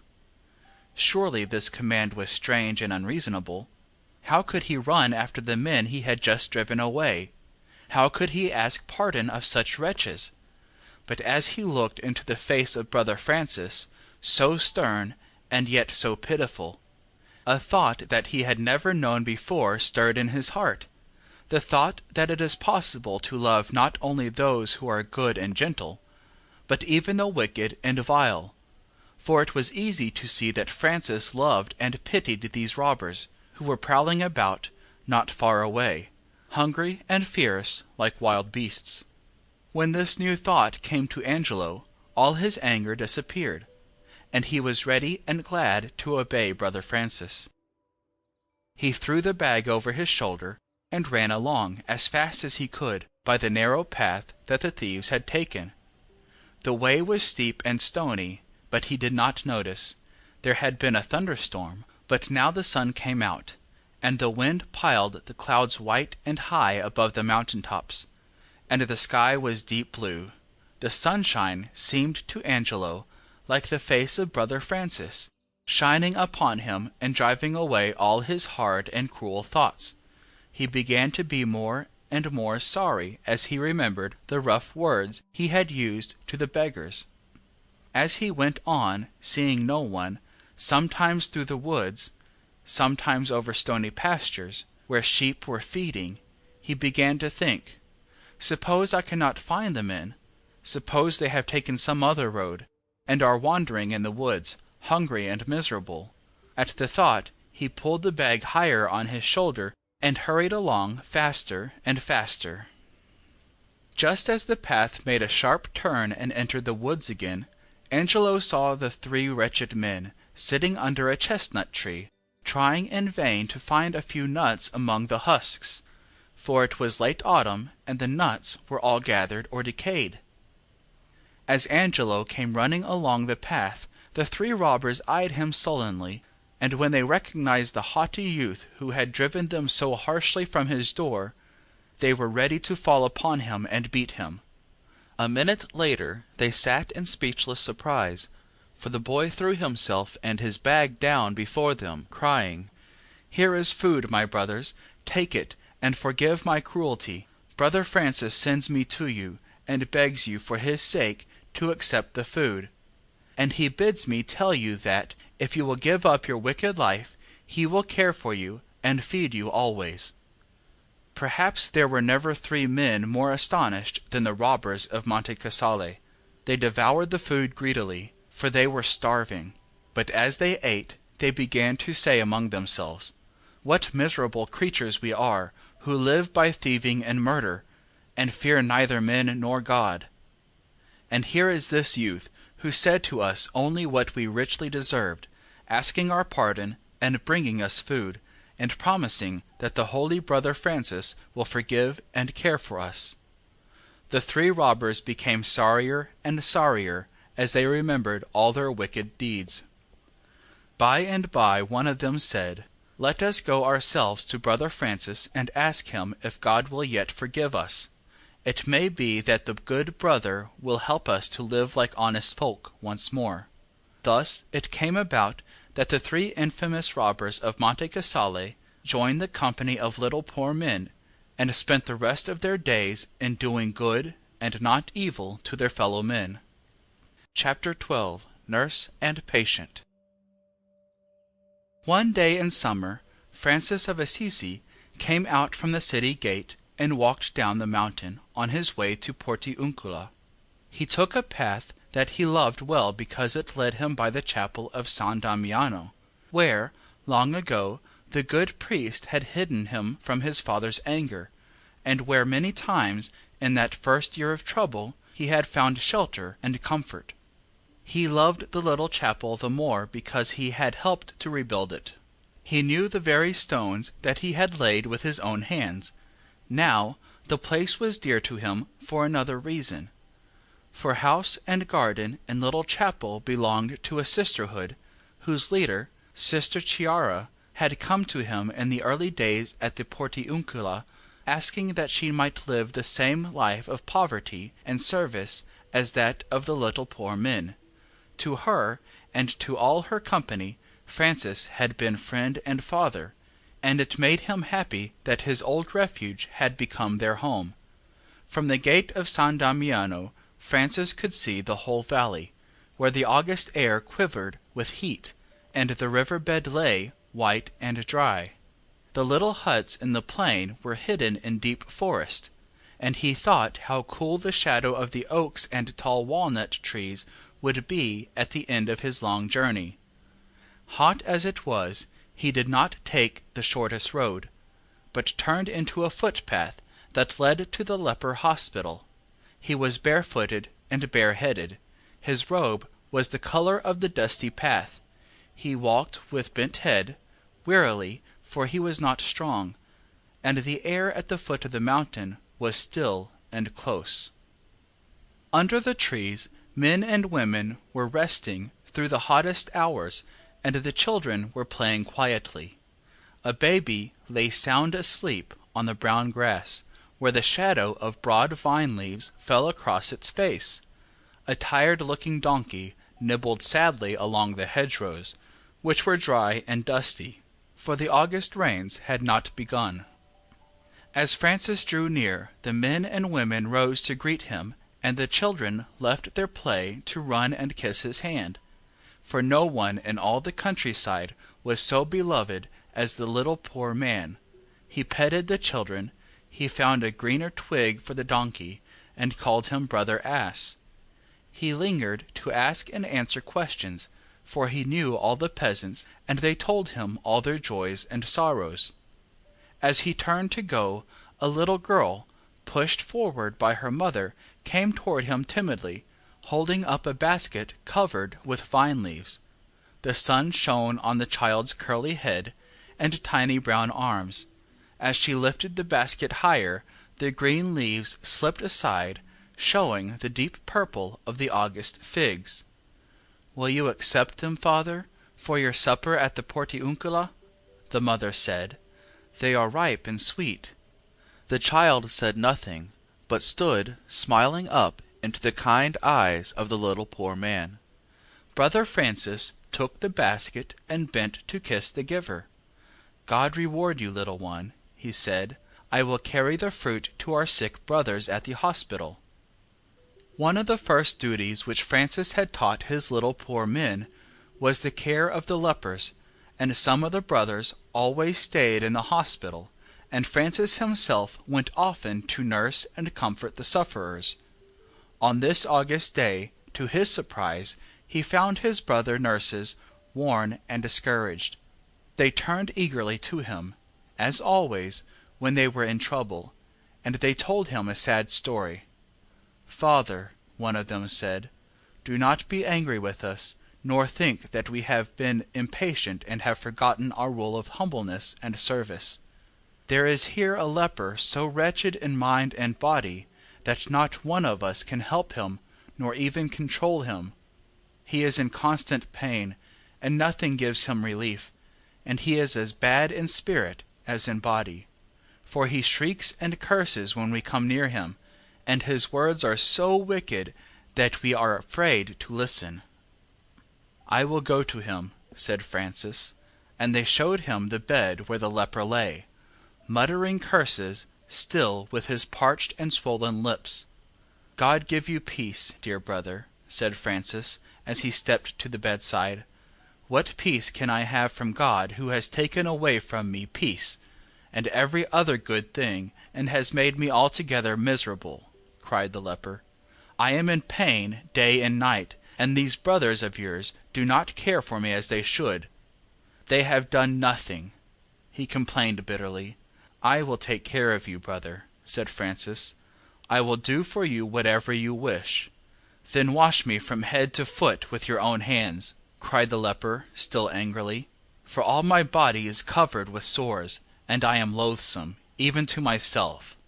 Then Francis, very patiently, began to bathe the leper, and his hand and his words were so tender that the wretched man was soothed, and ceased to curse and complain. His pain vanished too, under the care of his new nurse, and as he became comfortable in body, he grew gentle in spirit, and was sorry for his unkind and wicked words. The other brothers were astonished to see the man who had given them so much trouble become suddenly gentle and patient and grateful to them all. One day, as Francis sat by the bedside, The sick man turned to him with tears in his eyes. "Forgive me, brother," he said, "all the evil that I have spoken of you and your brotherhood." And Francis took his hand and spoke softly to him. "My brother, you have suffered great pain. If you have not borne it meekly, ask God to forgive you, for his love is greater far than ours." The old story tells how, a few weeks later, the leper died, at peace with God and with all the world. Chapter 12. With the Crusaders. The tomb of God before us, our fatherland behind, our ships shall leap o'er billows steep before a charmed wind. Above our van great angels shall fight along the sky, while martyrs pure and crowned saints to God for rescue cry. The Red Cross knights and yeomen throughout the holy town, in faith and might, on left and right, shall tread the Paynim down. Jerusalem, Jerusalem, the burying place of God, why gay and bold in steel and gold, o'er the past where Christ hath trod? From Crusaders' Chorus, by Charles Kingsley. From the first, the way in which the brotherhood of little poor men grew in numbers was a wonderful thing to see. Within a few years it had outgrown the settlement in the plain and was a vast company, like a great army sent out to make not war but peace. The groups of Grey Brothers were known all over Italy, and companies of them had gone to France and Spain and Germany, and even to the north of Africa. In foreign lands, just as in Italy, they preached their simple gospel, and preached it best by caring for the sick and the poor. Sometimes the brothers were received kindly in the far-off countries. Sometimes they were mocked and stoned, as they had been at home, and in Africa a brave little band was cruelly put to death. It seemed to Francis that he could not bear to stay where he was known and safe, while his brothers were enduring danger and even death in strange lands. Moreover, his heart yearned over the ignorant and miserable everywhere, and he longed to tell in other places what he had told in Italy, that men should love each other and live at peace, and that food and clothing and money should be for all, not for the few. It was only the gospel of the carpenter of Nazareth, but men had forgotten his teaching, though they built churches in his honor, and though they went to war in his name. In the year 1219, one of the great wars called Crusades, or Wars of the Cross, was going on. The Crusaders were soldiers from Europe who fought in the Holy Land to drive the Saracens away from Jerusalem, that the Holy Sepulchre, where Christ was buried, and the hill where he was crucified, might not be in the hands of unbelievers, for the Saracens were not Christians, but Mohammedans. They were brave and able soldiers, however, and many times the knightly armies from England, France, Germany, and Italy suffered terrible defeats in Egypt or in Palestine. 15 years earlier, Francis Bernardone would have been the most eager of crusaders. The thought of the long voyage, of the battles to be fought in eastern lands for the rescue of the Holy Sepulchre, would have made him even happier than he had been when he rode out to his first fight. Now, Brother Francis, the little poor man, was no less determined to go with the crusading army, but he went with only peace and pity in his heart. He knew that where there were battles, there would be wounded and dying to tend and comfort. And he hoped that, in the midst of hatred and cruelty, he might find a chance to speak of love and gentleness. He even hoped that he might go among the armies of the enemy and preach to them. The Italian crusaders were to set sail for Egypt from the port of Ancona, on the Adriatic Sea, toward the end of June. Francis and a company of his brothers crossed the mountains from Assisi and reached Ancona in time to go about from ship to ship, seeking to find passage. Since they were not soldiers, and since they had no money, they were forced to trust to the friendliness of the ship's captains, and, when the day of sailing came, places had been found for only Francis and 11 companions. It was a sad minute, for all wanted to go, and Francis could not bring himself to decide whom to leave behind. As he walked with them along the white beach, and looked away over the blue harbor where the ships rode at anchor, he spoke sorrowfully. "My brothers, the shipmen will not take us all, and I have scarcely the courage to choose between you. Let us seek to know what is God's will." On the beach a little child was playing in the sand, and Francis called him to them. "Do you know numbers, little one?" he asked. "Can you count?" "Yes, father," the child answered, proudly. "I can count more than 20. "Then count me out 11 of these, my brothers, to go to sea with me tonight, when yonder ships set sail." The child did not understand what he was doing, but he went about solemnly among the company, and with his small finger told off 11 brothers, and, at evening, these 11 sailed away with Francis and the Crusaders across the southern sea. On the water the summer days were long and hot. Sometimes the wind died away, the sails hung empty, and the sun blistered the decks. The ships were crowded, and the soldiers were uncomfortable and discontented. Many fell sick of sunstroke and fever, and Francis and his brothers found plenty of misery ready to their kind hands. At night, when the breeze freshened and the great sails filled slowly, when the sky darkened and the stars came out, when the ship's prow and the long oars cut through waves of wonderful, shining light, all the wretchedness of the day was forgotten, and the voyagers made merry. The soldiers sang at the ropes, the Crusaders, common soldiers, and knights together, seated on the deck, listened while someone told a marvellous story of Tristram or of Roland. Then a troubadour would sing some brave and plaintive song, while his fingers made sweet music on an old Venetian lute. Francis was soon known to all, and he found many new friends.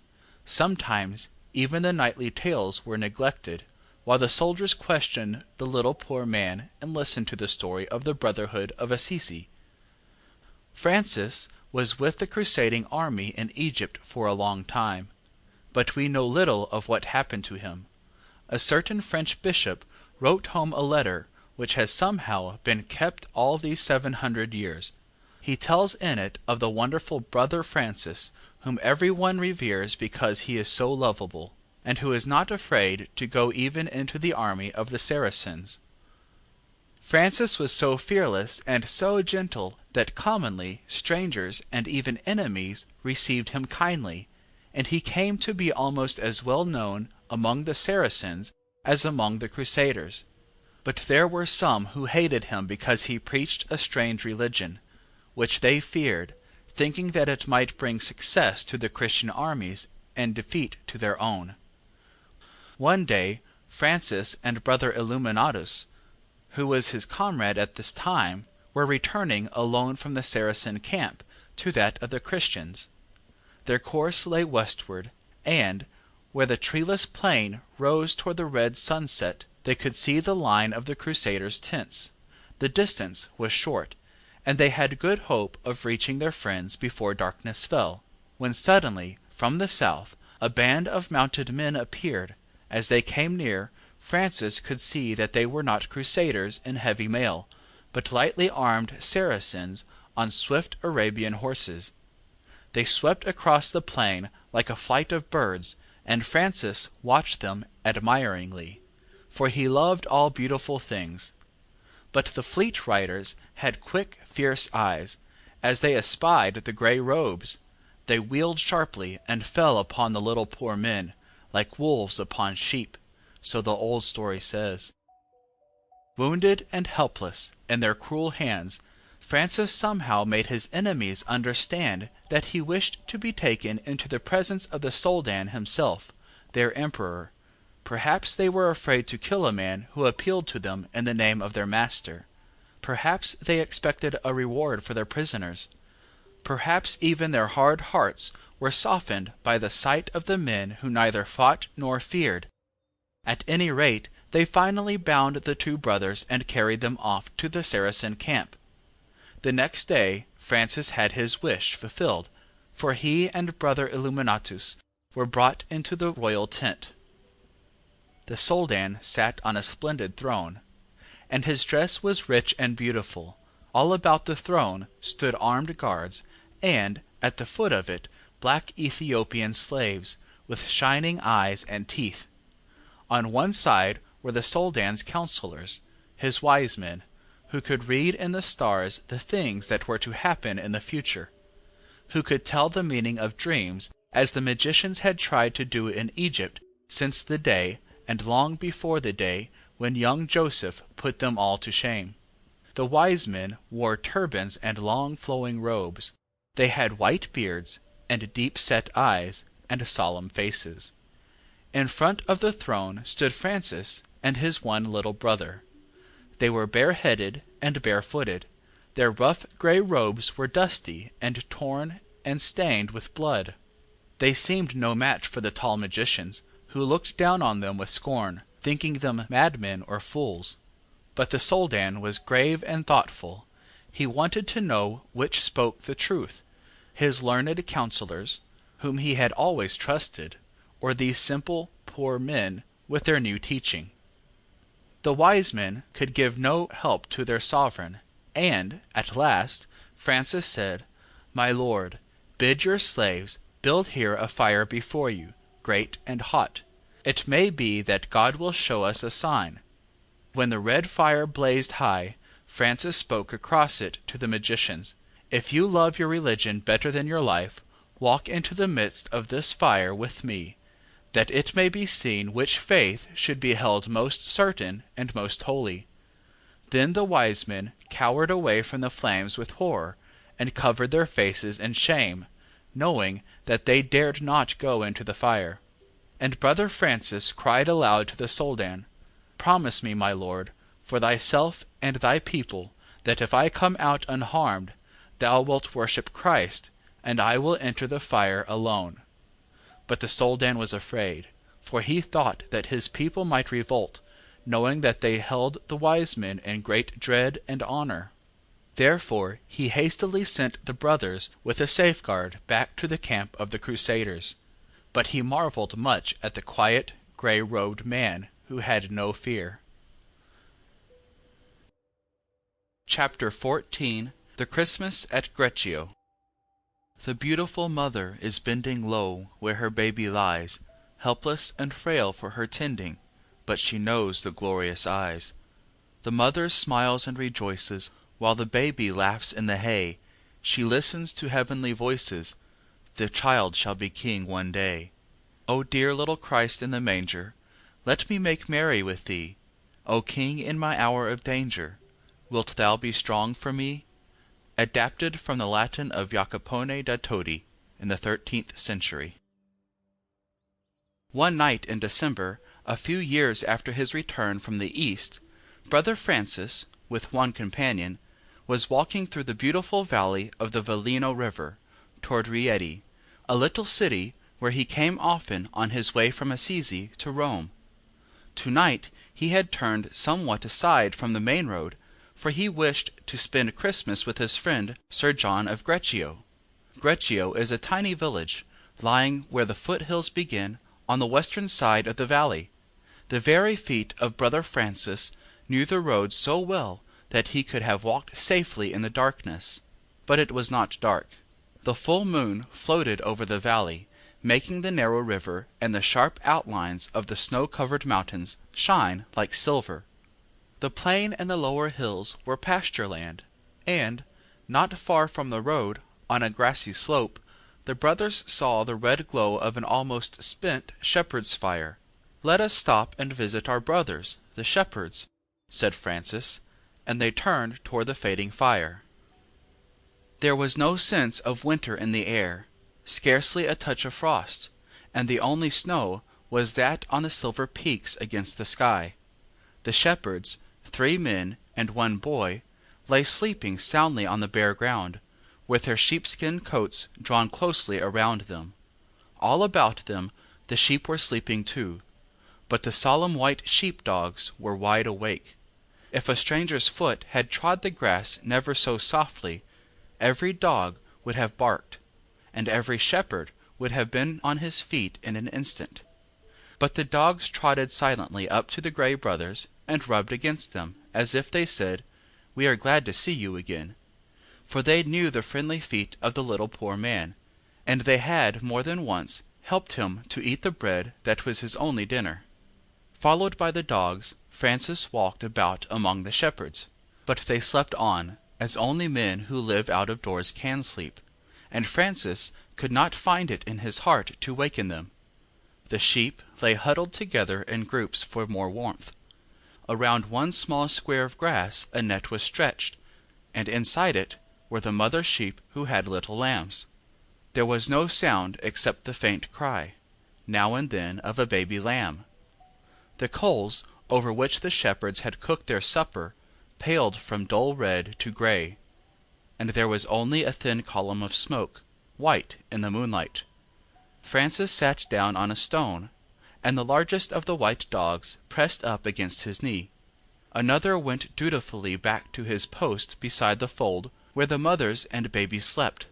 The Italian hillside seemed to Francis to change to that of Bethlehem, which he had seen, perhaps, on his Eastern journey. The clear December night seemed like that of the first Christmas Eve. How these shepherds sleep, he thought. How they would awaken if they heard the peace on earth of the angels' song.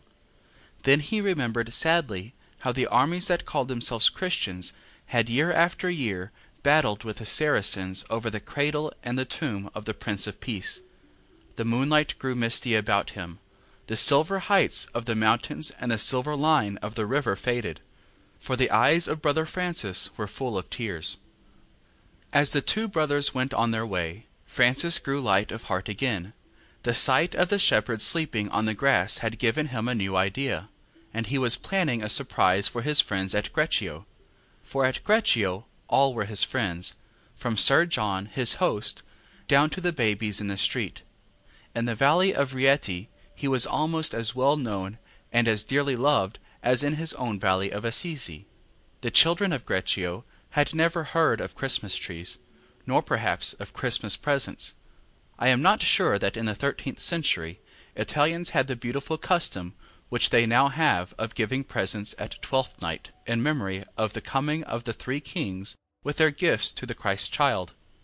But in the 13th century, even as now, Christmas was the happiest festival of the year. This year all the folk of Greccio, big and little, were happier than usual, because their beloved brother Francis was to help them keep their Christmas tide. Next day Francis confided his plan to his friend Sir John, who promised that all should be ready on Christmas Eve. On the day before Christmas, the people came from all the country around to see and hear Brother Francis.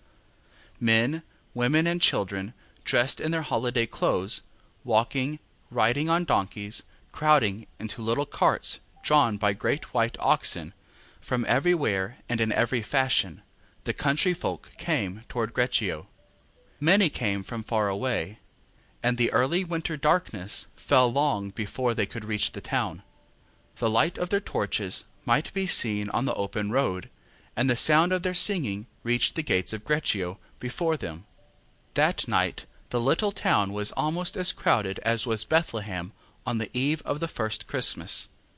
The crowds were poor folk, for the most part peasants from the fields, charcoal burners from the mountains, shepherds in their sheepskin coats and trousers made with the wool outside, so that the wearers looked like strange, two-legged animals.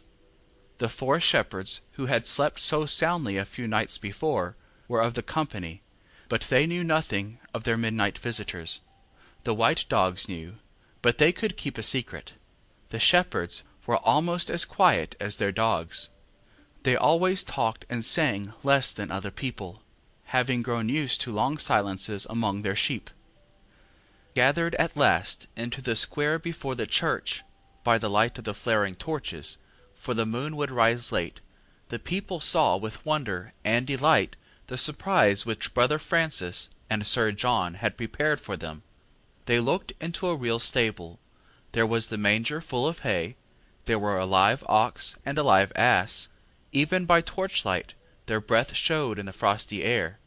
And there, on the hay, lay a real baby, wrapped from the cold, asleep and smiling. It looked as sweet and innocent as the Christ child himself. The people shouted with delight, they clapped their hands and waved their torches. Then there was a silence, for Brother Francis stood before them, and the voice they loved so well and had come so far to hear began to read the old story of the birth of the child Jesus, of the shepherds in the fields, and of the angel's song. When the reading was ended, Brother Francis talked to them as a father might speak to his children. He told of the love that is gentle as a child, that is willing to be poor and humble as the baby who was laid in a manger among the cattle. He begged his listeners to put anger and hatred and envy out of their hearts this Christmas Eve, and to think only thoughts of peace and goodwill. All listened eagerly while Brother Francis spoke, but the moment he finished, the great crowd broke into singing. From the church tower the bells rang loud, the torches waved wildly, while voices here and there shouted for Brother Francis and for the blessed little Christ. Never before had such glorious hymns nor such joyous shouting been heard in the town of Greccio. Only the mothers with babies in their arms and the shepherds in their woolly coats looked on silently and thought, "We are in Bethlehem." Chapter 15. La Verna. The story of the troubadour is almost finished. The last years of his life were years of suffering and sorrow. Now that the brotherhood had grown so large, many of its members were forgetting the teaching of their leader. Instead of serving Lady Poverty, they were serving Lady Wealth, or Lady Pride, or Lady Fame, and they were little poor men only on the outside, in their coarse grey robes and their unshod feet. This change in his brothers well nigh broke the heart of Francis of Assisi. He remembered the first winter in the hovel at Rivo Torto, when, in spite of cold and want, the little company had been so happy and so united. He remembered the joy with which they had built the huts in the plain, and had planted their tiny gardens. It seemed to him that his children were scattered far and wide over the world, that they were no longer simple servants of all who needed help, but that each was striving for his own comfort and his own gain. There came back to him an old dream.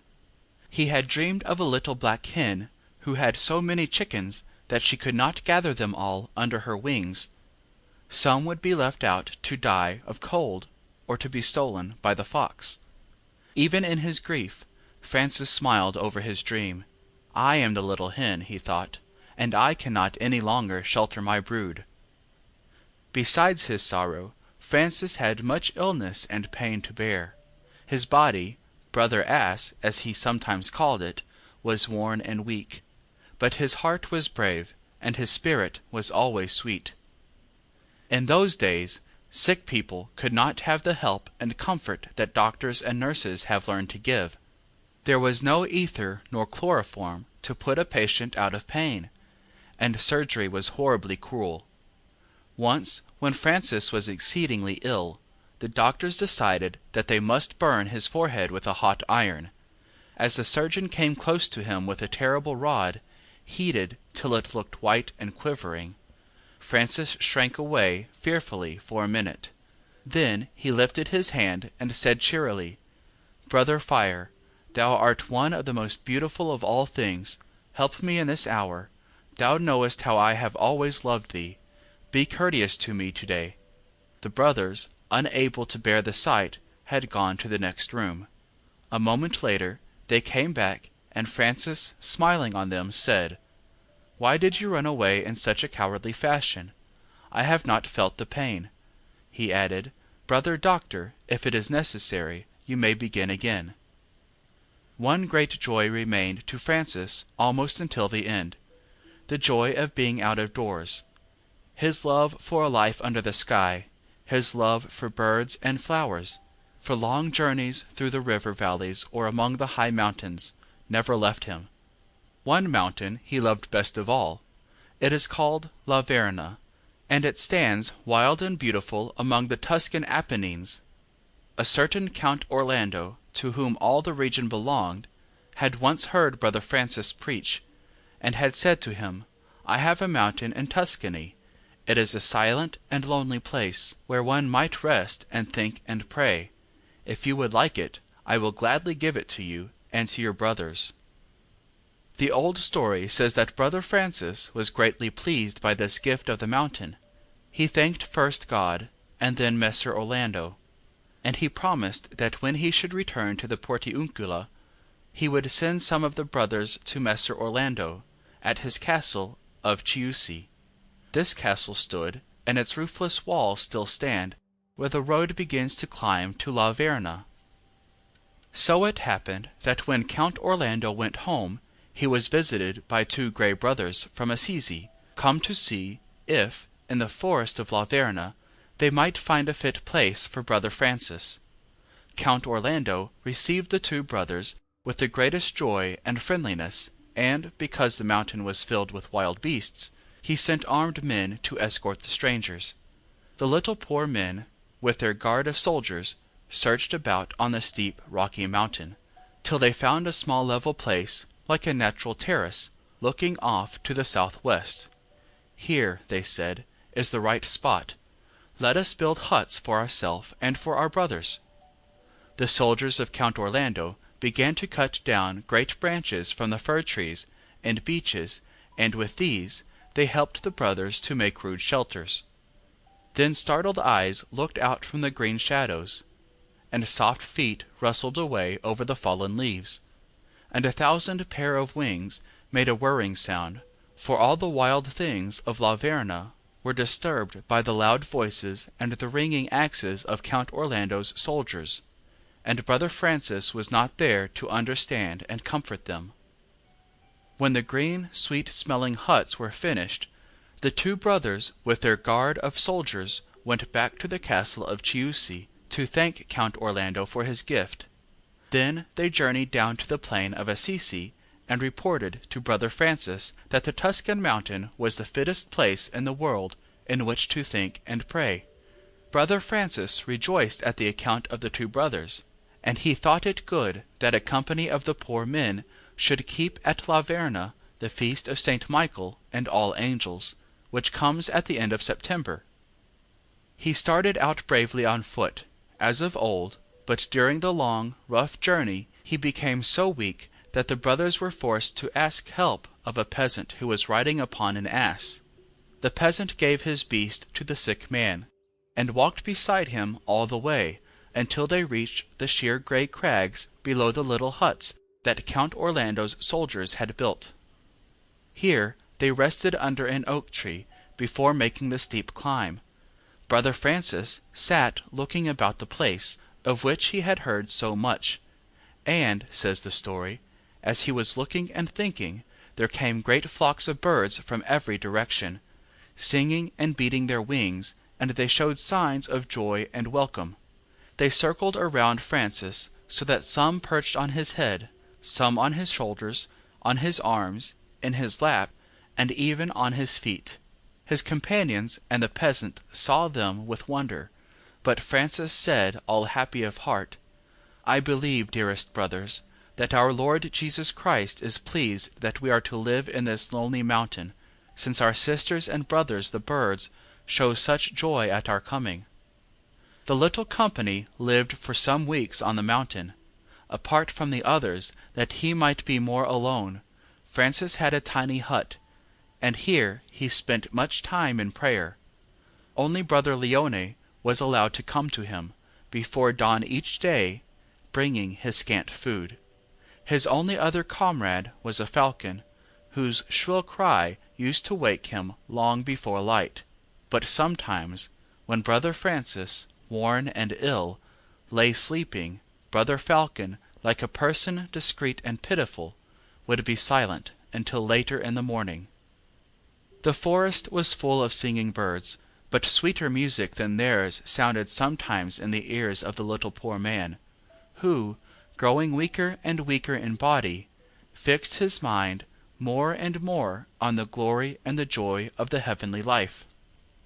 Once, as he thought on these things, longing to know what heaven might be like, he saw before him a most beautiful angel with a viol in his left hand and a bow in his right. As Francis gazed, wondering, the angel touched the strings with the bow, and so soft a melody was heard that the spirit of Francis was filled with sweetness, and he forgot all his pain of body and mind. One morning, in the house before sunrise, Francis was kneeling in prayer not far from his hut, when a light shone in the heaven above him, and came nearer and nearer, and, behold, it was a seraph with 6 wings, shining and aflame. As the seraph came nearer in swift flight, he seemed to Francis like the figure of a man crucified. 2 wings were lifted above his head, and 2 outstretched in flight, and 2 were folded down, covering all his body.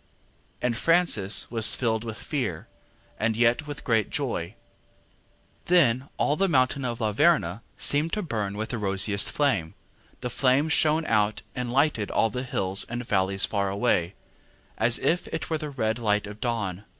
The shepherds, watching their flocks, were frightened to see the mountain all ablaze, and afterward they declared that the flame had lasted on La Verna for an hour and more. The light shone even into the windows of the low houses and little inns in the country round about, so that some mule drivers, who were sleeping at an inn not far away to the west, rose and saddled and loaded their mules, thinking that it was day. As they went on their journey, they were astonished to see the beautiful light fade away over La Verna, and, after an hour of darkness, the real sun rise. If the shepherds on the hills and the muleteers going sleepily along the road wondered and feared because of the great light that was not dawn, the brothers on La Verna wondered still more. But Brother Francis knew what the vision meant. Often in these last years his life had seemed a failure, and sometimes he had envied the martyrs of the early church, and even his own brothers who had given their lives for the faith in Africa and in Spain. Now the vision of pain and glory seemed to say to him, "Be content, little poor man, for not by the martyrdom of thy body, but by the fire of thy spirit, thou art made like to thy Master Christ." And the brothers who wrote down the story tell how, from that wonderful hour upon the mountain, their beloved leader bore on his hands and on his feet marks like the nail prints of the crucified. Chapter 16. The Troubadour's Last Song.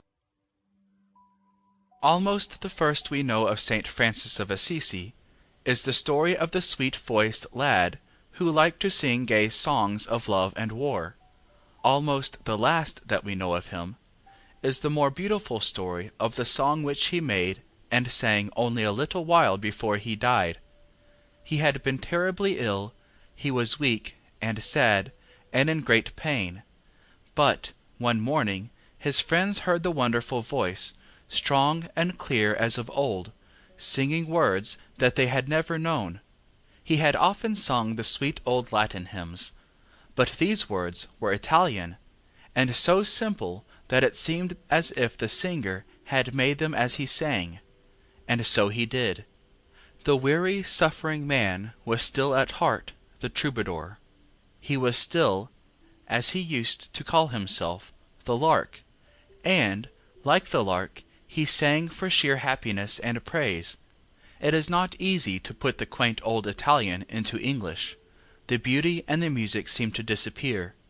The last song of God's troubadour, the song that cheered his hours of pain and comforted the friends who loved him, was a song of the sun. O Lord, we praise thee for our brother sun, who brings us day, who brings us golden light. He tells us of thy beauty, Holy One. We praise thee, too, when falls the quiet night, for sister moon and every silver star that thou hast set in heaven, clear and far. For our brave brother wind we give thee praise, for clouds and stormy skies, for gentle air, and for our sister water, cool and fair, who does service in sweet humble ways. But when the winter darkens bitter cold, we praise thee every night and all day long. For our good friend so merry and so bold, dear brother fire, beautiful and strong. For our good mother earth we praise thee, Lord, for the bright flowers she scatters everywhere, for all the fruit and grain her fields afford, for her great beauty and her tireless care. It was through this Song of the Sun that the last great joy of his life came to Francis. He was the guest of the Bishop of Assisi in the same place where, so long before, he had gone with the story of his father's anger and his mother's grief. Bishop Guido must have been an old man now, but he was, as always, impulsive and hot-tempered. He had kept a certain love for Francis all these years, but with most of his neighbors he was often at odds. Just now a sharp feud was going on between the bishop and the governor of the city, and all of Assisi was in tumult. Francis loved his native town, and he loved peace with all his heart, and this quarrel meant to him the deepest sorrow. His days were full of suffering, but he forgot himself, and only prayed that he might make peace before he died. One day he called a brother to him and said, "Go to the governor and beg him to come with all the chief men of the city to the porch before the bishop's palace." The governor came at this request from the dying Francis, and when the bishop stepped out at his palace door, he found himself in a gathering of the very men with whom he was at strife. Just at that moment 2 grey brothers came forward before the 2 proud enemies, and one said, "My lords, Brother Francis has made a song for the praise of God, and he begs you will all listen to it." And they began to sing the Song of the Sun. They sang the praise of sun and moon, of wind and fire, of sister water and mother earth. And then their voices rose higher and sweeter in a new stanza that Francis, in his longing for peace, had added.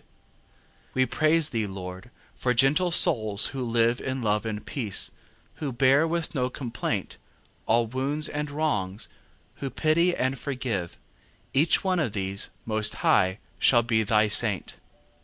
The old story tells that the governor listened, standing humbly, weeping hot tears, for he greatly loved the blessed Francis. When the song was finished, "Know in truth," he said, "that I pardon the Lord Bishop, whom I wish and ought to regard as my lord, for even if someone had murdered my brother, I should be ready to forgive the murderer." After these words he threw himself at the feet of the bishop and said to him, "Behold me, ready to do all that you wish, for love of our Lord Jesus Christ, and for his servant Francis." Then the bishop, taking him by the hand, lifted him and said, "In my calling I ought to be humble, but since I am by nature too quickly angry, you must pardon me." A few days later, Brother Francis was carried out from the bishop's palace, and borne tenderly down the familiar road toward the Portiuncula. At the leper hospital he asked his bearers to halt, and he looked back with dim eyes, lovingly, and lifting his feeble hand, he blessed Assisi. Then the grey procession entered the forest, and passed softly through the fallen leaves to the poor huts and the bright garden which had been the dearest home of the brotherhood.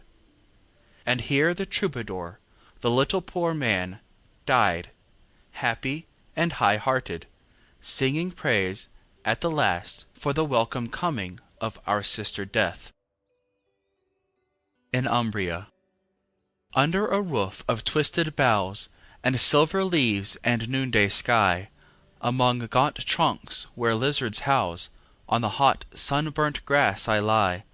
I hear soft notes of birds that drowse, and steps that echo by, unseen along the sunken way that drops below the city wall. Not of today nor yesterday, the hidden holy feet that fall. O whispering leaves, beseech them stay. O birds, awake and call. Say that a pilgrim, journeying long From that loud land that lies to west, Where tongues debate of right and wrong, Would be the little poor man's guest, Would learn the lark's divine sun song, And how glad hearts are blest. Say, Master, we are of overseas, confess that oft our hearts are set On gold and gain, and if with these For lore of books we strive and fret, Perchance some lore of bended knees And sainthood we forget. Still, in one thought our lips are bold, That in our world of haste and care, Through days whose hours are bought and sold, Days full of deeds and scant of prayer, Of thy life's gospel this we hold: The hands that toil are fair. Therefore forgive, assoil each stain Of trade and hate, of war and wrath. Teach us thy tenderness for pain, Thy music that no other hath, Thy fellowship with sun and rain, And flowers along thy path. Thou dost not answer, down the track Where now I thought my feet must pass. With patient step and burden back, Go, brother ox, and brother ass. A mountain cloud looms swift and black, O'ershadowing stone and grass. The silver leaves are turned to gray, There comes no sound from hedge nor tree, Only a voice from far away, Borne o'er the silent hills to me, Entreats, be light of heart to day, To morrow joy shall be. The glad of heart no hope betrays, Since Mother Earth and Sister Death Are good to know and sweet to praise. I hear not all the far voices saith Of love that trod green Umbrian ways, And streets of Nazareth.